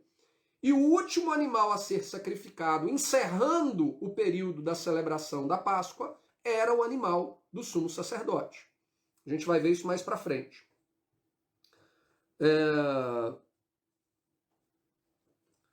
Então, na manhã do dia 10, o sumo sacerdote ia até Belém, em uma das fazendas responsáveis por criar os animais a serem utilizados no sacrifício do templo. Ali, o sumo sacerdote selecionaria o seu cordeiro de 1 ano, que seria sacrificado no final da tarde do dia 14, como fechamento das celebrações do sacrifício da Páscoa. Era a responsabilidade dos sacerdotes providenciarem ao sumo sacerdote um caminho seguro em meio àquela multidão. Para isso, centenas, até milhares de sacerdotes, tendo em suas mãos longos ramos de palmeiras, se posicionavam ombro a ombro dos dois lados da estrada, formando um grande corredor humano que partia do monte do templo até o portão norte da cidade. O sumo sacerdote, passando por este corredor, saía da cidade em direção a Belém. Então imagina, o sumo sacerdote naquela época era visto como um popstar, era a pessoa mais importante da nação. Não tinha como ele simplesmente descer do templo e andar no meio de 2.500.000 pessoas numa cidade de Jerusalém, que era uma cidade pequena, não era uma metrópole. Né? Para aquela época poderia ser uma cidade grande, mas não era uma cidade que comportaria facilmente essa quantidade de pessoas. Tanto que, como nós vemos na narrativa dos evangelhos, Jesus não fica hospedado em Jerusalém, ele fica fora de Jerusalém. Né? E aí ele vem passar o dia em Jerusalém em obediência ao mandamento, mas ele não fica hospedado dentro de Jerusalém, porque a cidade estava completamente tomada. Um outro exemplo que a gente pode usar é a época do nascimento de Jesus. A gente sabe que a probabilidade é que Jesus tenha nascido durante o período da festa dos tabernáculos, e o fato de José não ter encontrado um local onde Maria pudesse ficar, né, hospedaria para que ela pudesse ficar, era justamente porque as regiões ao redor de Jerusalém estavam completamente tomadas, porque a festa dos tabernáculos também era uma festa de peregrinação, a exemplo da festa da Páscoa. Então era isso que ocorria ali, a cidade estava tomada. Então o que faziam? Os sacerdotes, eles faziam uma parede humana, né, os dois lados, cercando ombro a ombro um homem com um homem, e eles faziam uma estrada até o portão norte. E eles seguravam nas suas mãos longos ramos de palmeiras, e o sacerdote passava no meio deles para ir buscar a ovelha. Aquela multidão, centenas de milhares, que tomavam conta de cada rua, beco, praça e viela de Jerusalém, começavam então a se aglomerar na proximidade daquele corredor formado por sacerdotes. Todos queriam ver o retorno do sumo sacerdote, tendo em seus braços aquele cordeiro tão especial. Eles já sabiam que no momento que o sumo sacerdote se aproximasse do portão norte, uma grande festa tomaria conta de toda a cidade. Os sacerdotes começariam a gritar, a agitar os seus ramos de palmeiras, e toda a multidão, assim como toda a multidão, e começariam então a gritar com seus ramos ao ar, como se fossem bandeiras, né? Eles começariam a gritar: Hosana nas alturas, bendito que vem em nome do Senhor. Então, o sacerdote, retornando de Belém, trazendo ali o seu cordeiro, ele entra nas portas da cidade, e a população começaria a balançar esses ramos e a gritar: Hosana nas alturas, bendito que vem em nome do Senhor. Quem é o bendito que vem em nome do Senhor? O sumo sacerdote com um cordeirinho no seu colo, para cumprir o ritual estabelecido pelo o rei Davi, né? Que também era um profeta. Porém, naquele dia algo completamente inesperado aconteceu. Jesus finalmente recebeu o seu jumentinho e então ele inicia sua caminhada em direção ao portão norte da cidade, porém vindo no sentido contrário daquele que viria o sumo sacerdote retornando de Belém. O sumo sacerdote viria de uma área, vindo de Belém, Jesus vinha de um outro lado, vindo de Betânia, no mesmo portão. Em determinado momento, como a gente viu na narrativa de Lucas, os discípulos que o seguiam, provavelmente centenas ou até mesmo milhares, começaram a aclamar Jesus com as mesmas palavras usadas para saudar o sumo sacerdote no seu retorno à cidade. Caminhando em direção ao portão norte de Jerusalém, a multidão proclamava em alta voz: Hosana nas alturas, bendito o que vem em nome do Senhor. É exatamente isso que a gente leu no Evangelho de Lucas. Ao escutarem o branido da multidão do lado de fora, dos muros da cidade, os sacerdotes do lado de dentro, acreditando que o sumo sacerdote se aproximava do portão, e isso aqui é uma conjectura, né, uma análise lógica do que provavelmente aconteceu, começaram a festejar e a gritar: Hosana nas alturas, bendito que vem o nome do Senhor. Agora imagina, você tem aquela cidade tomada e você começa a escutar alguém gritando lá, aquilo vem como uma onda. As pessoas começam a gritar, os sacerdotes começam a gritar, daqui a pouco toda a cidade de Jerusalém estava gritando. Só que o problema é que o sumo sacerdote não estava chegando. Estava chegando outra pessoa.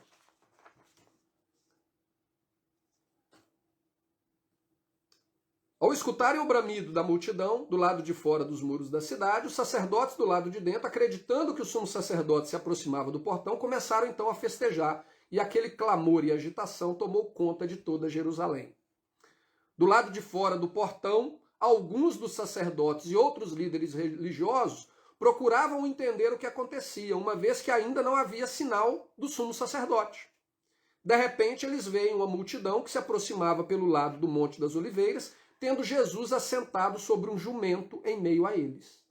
De imediato, um dos fariseus corre até Jesus e diz: você está vendo a confusão que você está causando? Que os seus discípulos estão causando aqui? Não é hora de começar a gritar. A gente, quando vê o texto e a gente não conhece o contexto, a gente não consegue compreender com a profundidade que a gente precisa. Quando a gente entende o contexto, a gente consegue visualizar exatamente o porquê que eles foram rápido em Jesus e falaram: manda o pessoal parar. Não era hora, bagunçou tudo. Estava tudo organizadinho, ensaiado. Tem milhares, quer dizer, milhares não, né?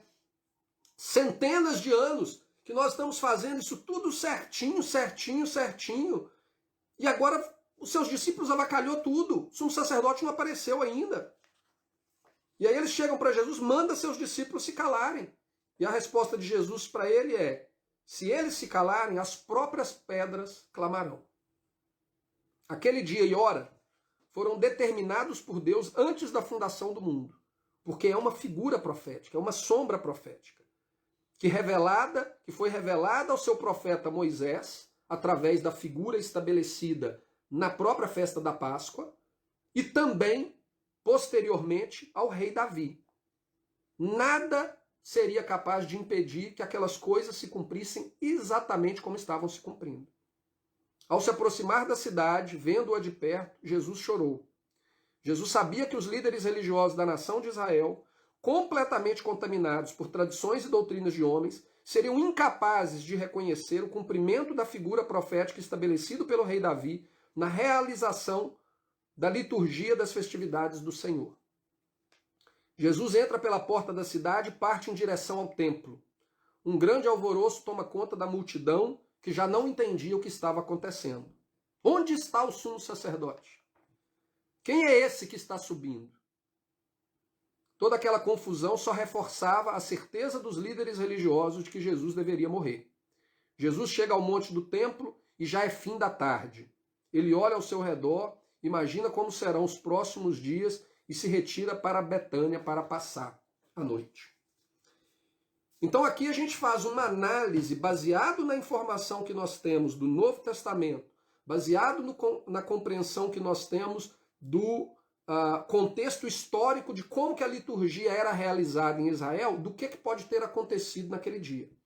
Naquele dia, então, o centro das atenções passaram a ser Jesus. Agora imagina o sumo sacerdote, depois de toda aquela bagunça, a coisa saiu completamente do controle, aí chega o sumo sacerdote na porta e já não tem mais ninguém esperando por ele para entrar. E está todo mundo alvoroçado lá no templo, porque Jesus está no templo, Jesus está no templo. Na cabeça daquele sumo sacerdote, a única coisa que passaria na cabeça dele é, cara, nós temos que matar esse cara, não passa dessa Páscoa. Não vai passar dessa Páscoa. E realmente não passou. Então a gente encerra por aqui o nosso estudo de hoje. Semana que vem a gente dá continuidade à análise desses 4 dias de inspeção que Yeshua vai passar por ele até que chegue o dia do sacrifício pascal. Fico aberto aí para perguntas, para comentários. Fiquem à vontade aí para tirarem dúvidas e etc.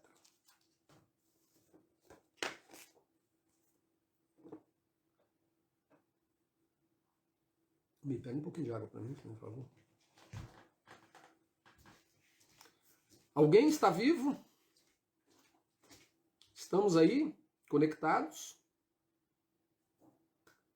Eu troquei o meu aparelhinho aqui que me dava problema.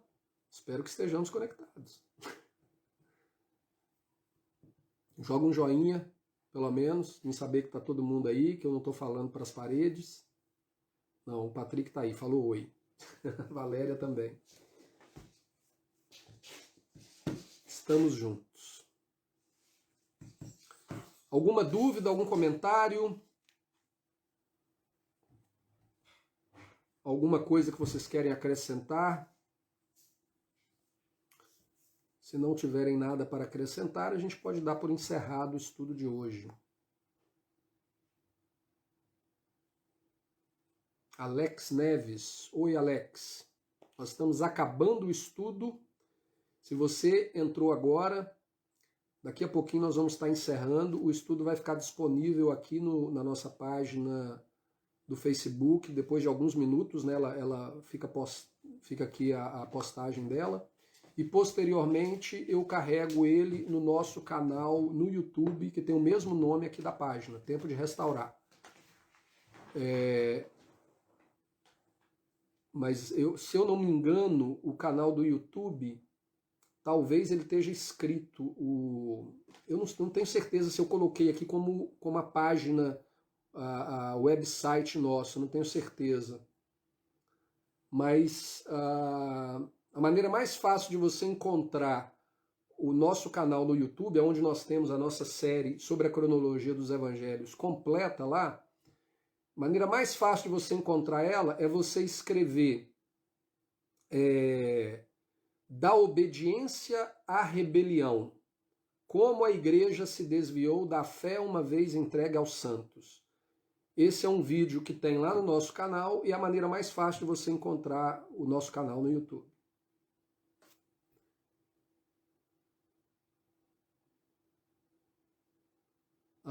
O Tápias, a Fátima colocou aí, muito bom estudo, o Tápias colocou. A Fátima, vai estar pulando aqui o meu negócio. Sobre o fato de que as pessoas falam que estamos no tempo da graça. O que tem, Fátima? A Valéria colocou aqui, falei aqui com o Patrick, como tudo se encaixa perfeitamente. Glória a Deus por nos permitir enxergar isso hoje. Pois é, Valéria, é aquilo que eu comentei durante o estudo. O que é mais preocupante é o fato de que a doutrina que nós herdamos de Roma, nós herdamos de Roma, não adianta a gente querer ser orgulhoso e achar que nós somos melhores do que Roma. Né? A igreja cristã, todas as denominações, elas herdaram a doutrina cristã de Roma. Elas ignoram algumas doutrinas, mas a maioria veio de Roma. O que me preocupa mais é o fato deles não se preocuparem da fé deles em Jesus e no que Jesus veio fazer e na mensagem que Jesus veio nos ensinar, que tudo em torno dele seja coerente com o que havia sido profetizado. Porque a profecia, ela é o instrumento utilizado por Deus para revelar ao mundo que ele é verdadeiro. E se eu faço pouco caso da profecia, eu estou fazendo pouco caso de Deus. Porque aí eu não vou diferenciar o Deus da Bíblia com o Deus do mundo. Eu não vou diferenciar Jeová de Alá, ou de sei lá, de que Buda, sei lá qual que é o nome do Deus deles. Mas eu não vou diferenciar. Vai ser tudo a mesma coisa. Isso é muito sério. Então, são mínimos detalhes que se encaixam com perfeição e que a gente tem que conseguir ver isso na Bíblia. Então, quando alguém vira e fala assim, não faz diferença se Jesus morreu na sexta ou morreu na quarta ou morreu na sexta. O importante é que ele morreu e ressuscitou. Mentira! Faz diferença se ele morreu na sexta ou morreu no sábado. Se ele morreu na sexta ou morreu na quarta. Faz diferença e muita. Porque se ele morreu na quarta, dentro daquilo que está previsto na palavra de Deus profeticamente, ele cumpriu as profecias bíblicas. Ele cumpriu as figuras proféticas. Ele cumpriu o 1 ano do Cordeiro. Ele cumpriu os 4 dias de inspeções. Ele cumpriu a profecia de que ele ficaria 3 dias e 3 noites no seio da terra. Se ele morreu numa sexta-feira, joga todo o resto fora. Ele não cumpriu nada disso. E aí a gente pega uma coisa que não tem fundamento sólido na palavra de Deus para a gente criar a nossa religião. E aí o que nós estamos seguindo? Homens ou Deus? E baseado na tal da morte na sexta, é que se criou a tal da inventada história de que Jesus substituiu o sábado pelo domingo. Então uma distorção leva a uma outra distorção e no final tudo vira uma mentira e gera pretexto para se criar tanta confusão e tanta heresias que existem aí no mundo hoje. Então é muito sério. As coisas de Deus, elas têm que se encaixar com perfeição. E a gente consegue fazer elas se encaixarem se a gente utilizar o Velho Testamento como fundamento e nós pegarmos o Novo Testamento e encaixar o Novo Testamento no Velho. E não o contrário. Se a gente tentar encaixar o Velho Testamento no Novo, baseado no nosso entendimento do Novo Testamento, segundo o que o cristianismo nos ensinou, nós vamos encaixar e vamos quebrar um monte de peça no meio do caminho, porque não encaixa. Vai ter que largar um monte de pedaço para trás. É a mesma coisa você tentar encaixar um joguinho de plástico na peça errada. Você vai quebrar ela, vai ficar torta, vai ficar empenada, mas não vai encaixar. E é isso que a gente aprendeu a viver numa coisa. Não tem problema não, deixa torto.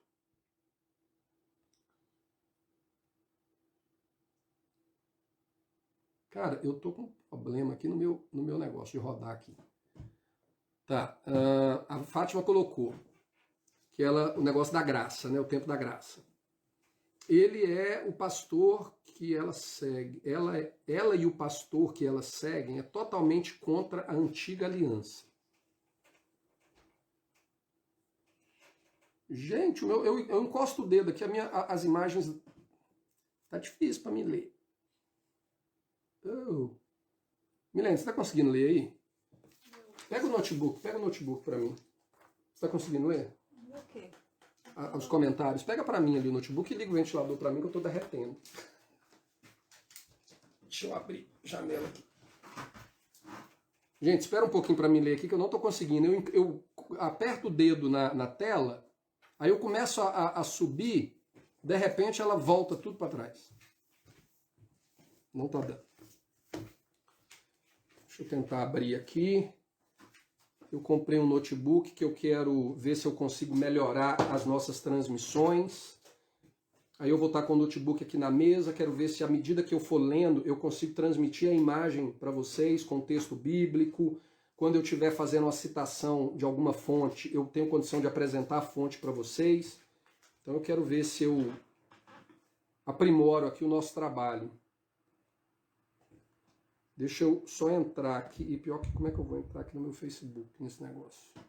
Você vai abrir a página do Facebook. Peraí, mas não sei se está no meu.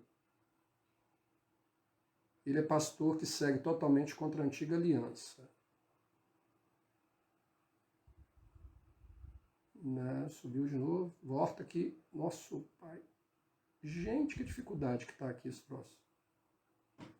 Deixa eu ver se eu consigo entrar no meu Facebook aqui no notebook. Consegui. Vamos ver aqui a transmissão. Cadê você? Cadê? Vamos ver aqui os comentários. Tá. Acho que agora eu vou conseguir ver aqui os comentários, gente. Não. Ai, onde que eu tô aqui?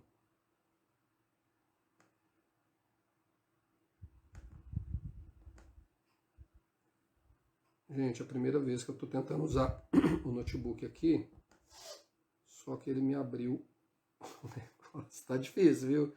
Tá difícil. Cadê o negócio? Marcelo. Meu também abri um vídeo meu de 300 anos atrás. Não era o vídeo de hoje. Por isso que não tá dando certo. É só porque eu acho que eu tava... Não, tava com a outra blusa também. Pera aí, gente. Pera aí que eu vou dar um jeito. Vou chegar lá. Gente, que não tá aparecendo pra mim aqui o... Tempo de restaurar. Beleza. Você tá ao vivo ainda? Tô. Mas eu tô... Encerra a live e responde depois. Não, achei. Ok, agora achei. Perdi de novo.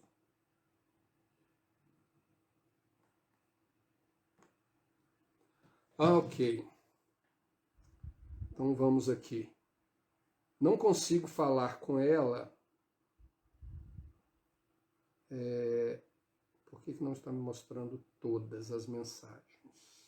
Gente, desculpa, tá? Primeira vez que eu estou tentando utilizar isso aqui ao mesmo tempo. E aqui agora não está me mostrando todas as mensagens. Eu quero ver todas as mensagens. Por que não está me mostrando todas?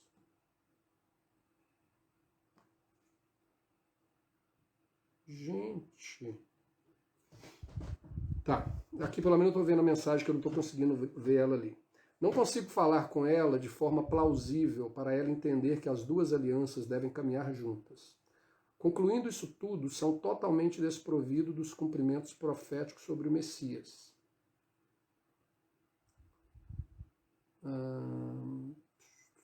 Gente, tá difícil o negócio aqui, viu? Por que ele não me mostra todas as mensagens? Deixa eu tentar aqui, de novo.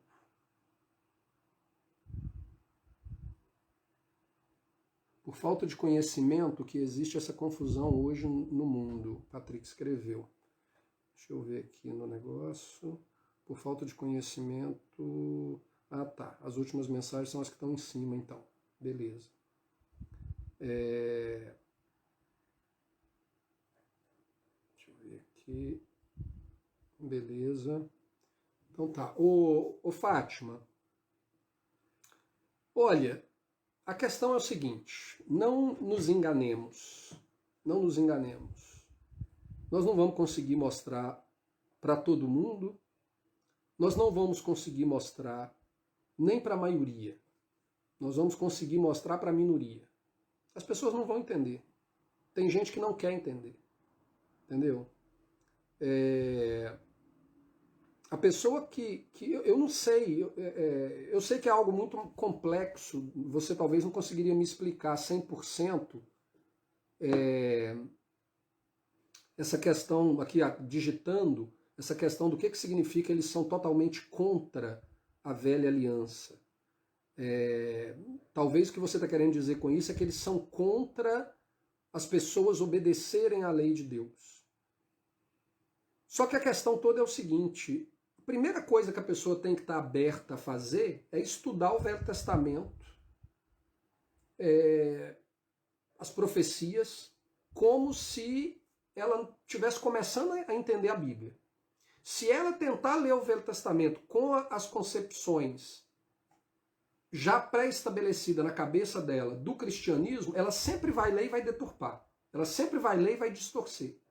Ela tem que começar a ler o livro de novo pelo início. Começa a ler ali no início e vai lendo e vai compreendendo como se não existisse o Novo Testamento. Deixa o Novo Testamento de lado. E aí ela vai lendo, vai lendo, vai lendo. Quando ela chegar no Novo Testamento, ela tem que entender o seguinte: chegou o tempo em que tudo isso que eu li aqui no Velho Testamento vai se cumprir. Portanto, eu tenho que ser um bereano. O que o bereano fez? Ele pegava o que ele estava vendo Paulo fazer e ensinar, e ele estava analisando com o Velho Testamento. Então a pessoa ela tem que estar disposta a fazer isso para que ela consiga entender a verdade de Deus. Agora, se ela pega o Novo Testamento, e não é nem o Novo Testamento, ela não pega o Novo Testamento, ela pega a interpretação dos pais da igreja, dos pais do protestantismo ou dos grandes líderes que eles gostam, eles leem os livros deles, eles leem os comentários bíblicos deles e eles vêm falar a mesma coisa. Portanto, eles não estão nem estudando a Bíblia.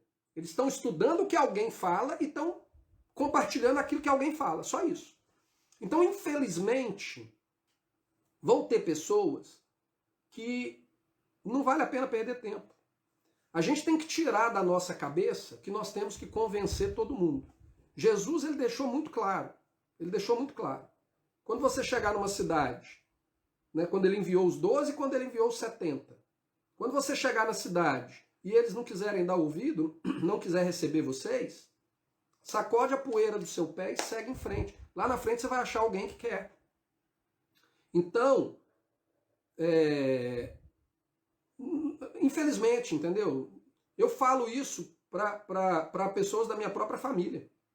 Eu estou me falando para vocês aqui, mas não é com relação ao estranho. Eu estou me referindo, às vezes, a pessoas da minha própria família. Eu sei que tem gente da minha família que não quer me escutar. A maioria, ou a totalidade, para ser bem honesto.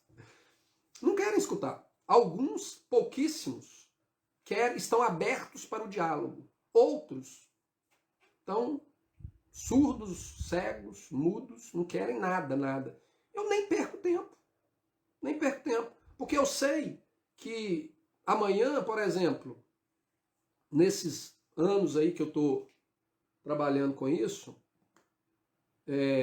divulgando essa mensagem, eu tive a oportunidade um dia de encontrar a Andréia, depois tive a oportunidade de encontrar o Patrick, que já estava no caminho, já precisando um pouco mais de direção e tal, mas já estava no caminho. Tive a oportunidade de conhecer você. Então, eu estou preocupado com quem Deus vai colocar no meu caminho que está perto para poder escutar. Eu não estou preocupado com quem não quer escutar. Com quem não quer escutar, quem tem que estar preocupado é eles, não sou eu. Então, o meu foco hoje, ele é diferente daquilo que, às vezes, a gente aprende dentro da igreja, que a gente tem que sair e convencer o mundo, a gente tem que converter todo mundo. Eu não vejo isso assim. É lógico que nós temos que ir pelo mundo pregar o evangelho a toda criatura, etc. e tal. Mas o exemplo que Jesus nos dá é do seguinte: não perca tempo insistindo com quem não quer. Um dia, talvez, se você plantou a sementinha lá, um dia, talvez, aquela pessoa ela vai ver na sua vida algo diferente e vai virar e falar assim: cara, eu não escutei a Fátima naquela época, mas eu tenho visto tanta coisa na vida dela, eu tenho visto ali, às vezes, a postagem dela nas redes sociais, não sei o quê, eu resolvi ficar curioso. E às vezes ela vai querer, ou às vezes ela não vai querer ver nunca. Problema dela com Deus, ela vai se ver com Deus lá e não é problema seu. O meu problema é com quem está interessado. Eu quero perder tempo não, né? Eu quero ganhar tempo com quem está interessado. Porque com quem não está interessado é perder tempo. É perder tempo. Com quem quer discutir Paulo, por exemplo, é perder tempo. Se eu for conversar com a pessoa e a pessoa virar para mim e falar assim: mas Paulo. E aí eu virar e falar assim: não, olha aqui, vamos começar aqui. Não, mas Paulo falou, mas Paulo. Não tem como eu te explicar Paulo se você não entender o básico. Não tem como eu tentar te explicar o cara mais complexo da Bíblia se você não consegue entender o beabá da lei. Aí não, mas Paulo escrevendo aqui. Então não tem nem diálogo. Não tem. Eu não me sinto. A gente tem que ter essa convicção. Não se sinta culpada, não se sinta responsável por quem não quer ouvir. Quem não quer ouvir são os únicos responsáveis. O nosso papel é oferecer para falar. Quer abrir a porta da casa e receber, e sentar, e ter um diálogo legal? Uma vez eu fui em Guarapari, uma das últimas vezes que eu fui no Brasil, eu visitei uma família de pastores, o pastor que me batizou, que celebrou meu casamento, uma família que eu amo muito, que a gente é muito próximo um dos outros, e eu tive na casa deles e bati um papo com eles, e eles não concordam comigo, mas eles estavam abertos para escutar, para questionar. Eles não estavam querendo confrontar, eles estavam querendo ter um debate, ter uma conversa para tentar entender. E eu saí de lá, eles, não sei se de repente alguma sementinha eu plantei, acredito que sim, mas não tive a oportunidade de conversar com eles depois disso. Mas, se amanhã ou depois eu voltar lá, não vou tentar empurrar nada neles, forçar em nada que eu acredito. Se tiver a oportunidade de conversar, nós vamos conversar de novo. Se não tiver a oportunidade e não quiserem me escutar, vou continuar amigo deles do mesmo jeito e respeitando eles. E é problema deles com Deus. A minha responsabilidade diante de Deus é cumprir o meu papel de ser luz, de dar testemunho da verdade. E o meu papel eu estou cumprindo. Quem vai receber ou quem não vai receber, aí é problema deles.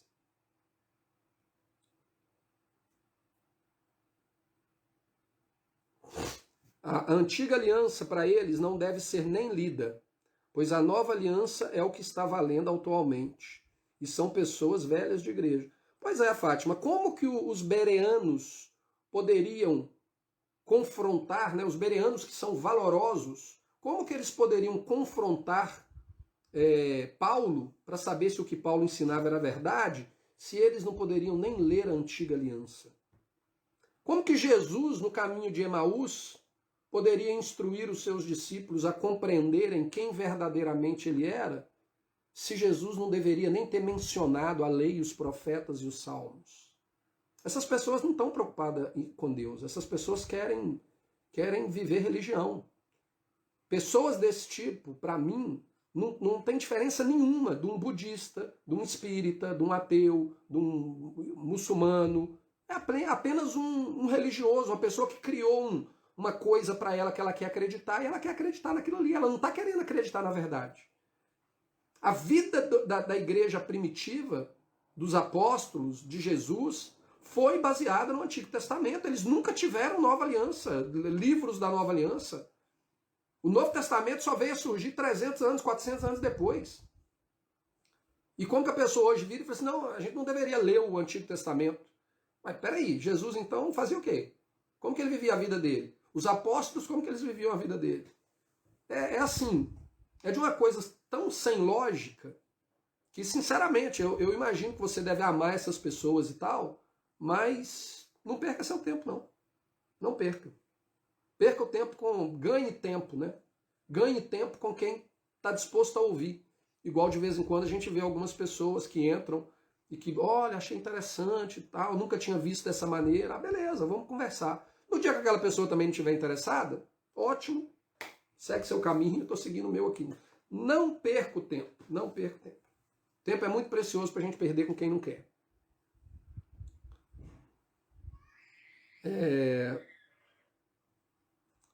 Acho que é só isso aí, as perguntas. Agora que eu abri o... Não, tá doido do mesmo jeito. Continua doido os meus negócios ali. Mas, gente, eu acho que... Pois é, ganhar tempo de outra forma, Fátima. Acho que a gente pode terminar por aqui. Semana que vem a gente continua, então, analisando aí os últimos dias de vida de Yeshua, né, do período ali da Páscoa. Espero que tenha sido uma bênção aí para vocês, espero que vocês tenham aprendido algo novo, que possa contribuir para vocês compartilharem essa verdade, né, com quem quer ouvir. Com quem não quer ouvir, não perca tempo e não se sinta culpado por não perder tempo, porque Jesus mandou a gente não perder tempo com elas. Tá bom? Então fiquem na paz, shalom para vocês, que Jeová abençoe vocês durante a semana. todos nós tenhamos uma semana realmente abençoada por Ele, que Ele nos dê direção nos nossos projetos, nos nossos objetivos de vida, e que Ele possa nos usar, né, colocando pessoas no nosso caminho que realmente estejam abertas para ouvir a verdade, para absorver a verdade e viver segundo a verdade. É com essas pessoas que a gente tem que dedicar. Porque a gente sabe que não, esse aqui foi colocado no meu caminho realmente por Deus. Porque é alguém que está com sede. Tá bom? Então, um abraço para vocês, fiquem na paz. Até domingo que vem, até sábado que vem, se Jeová assim nos permitir. Tá bom? Um abraço a todos, shalom.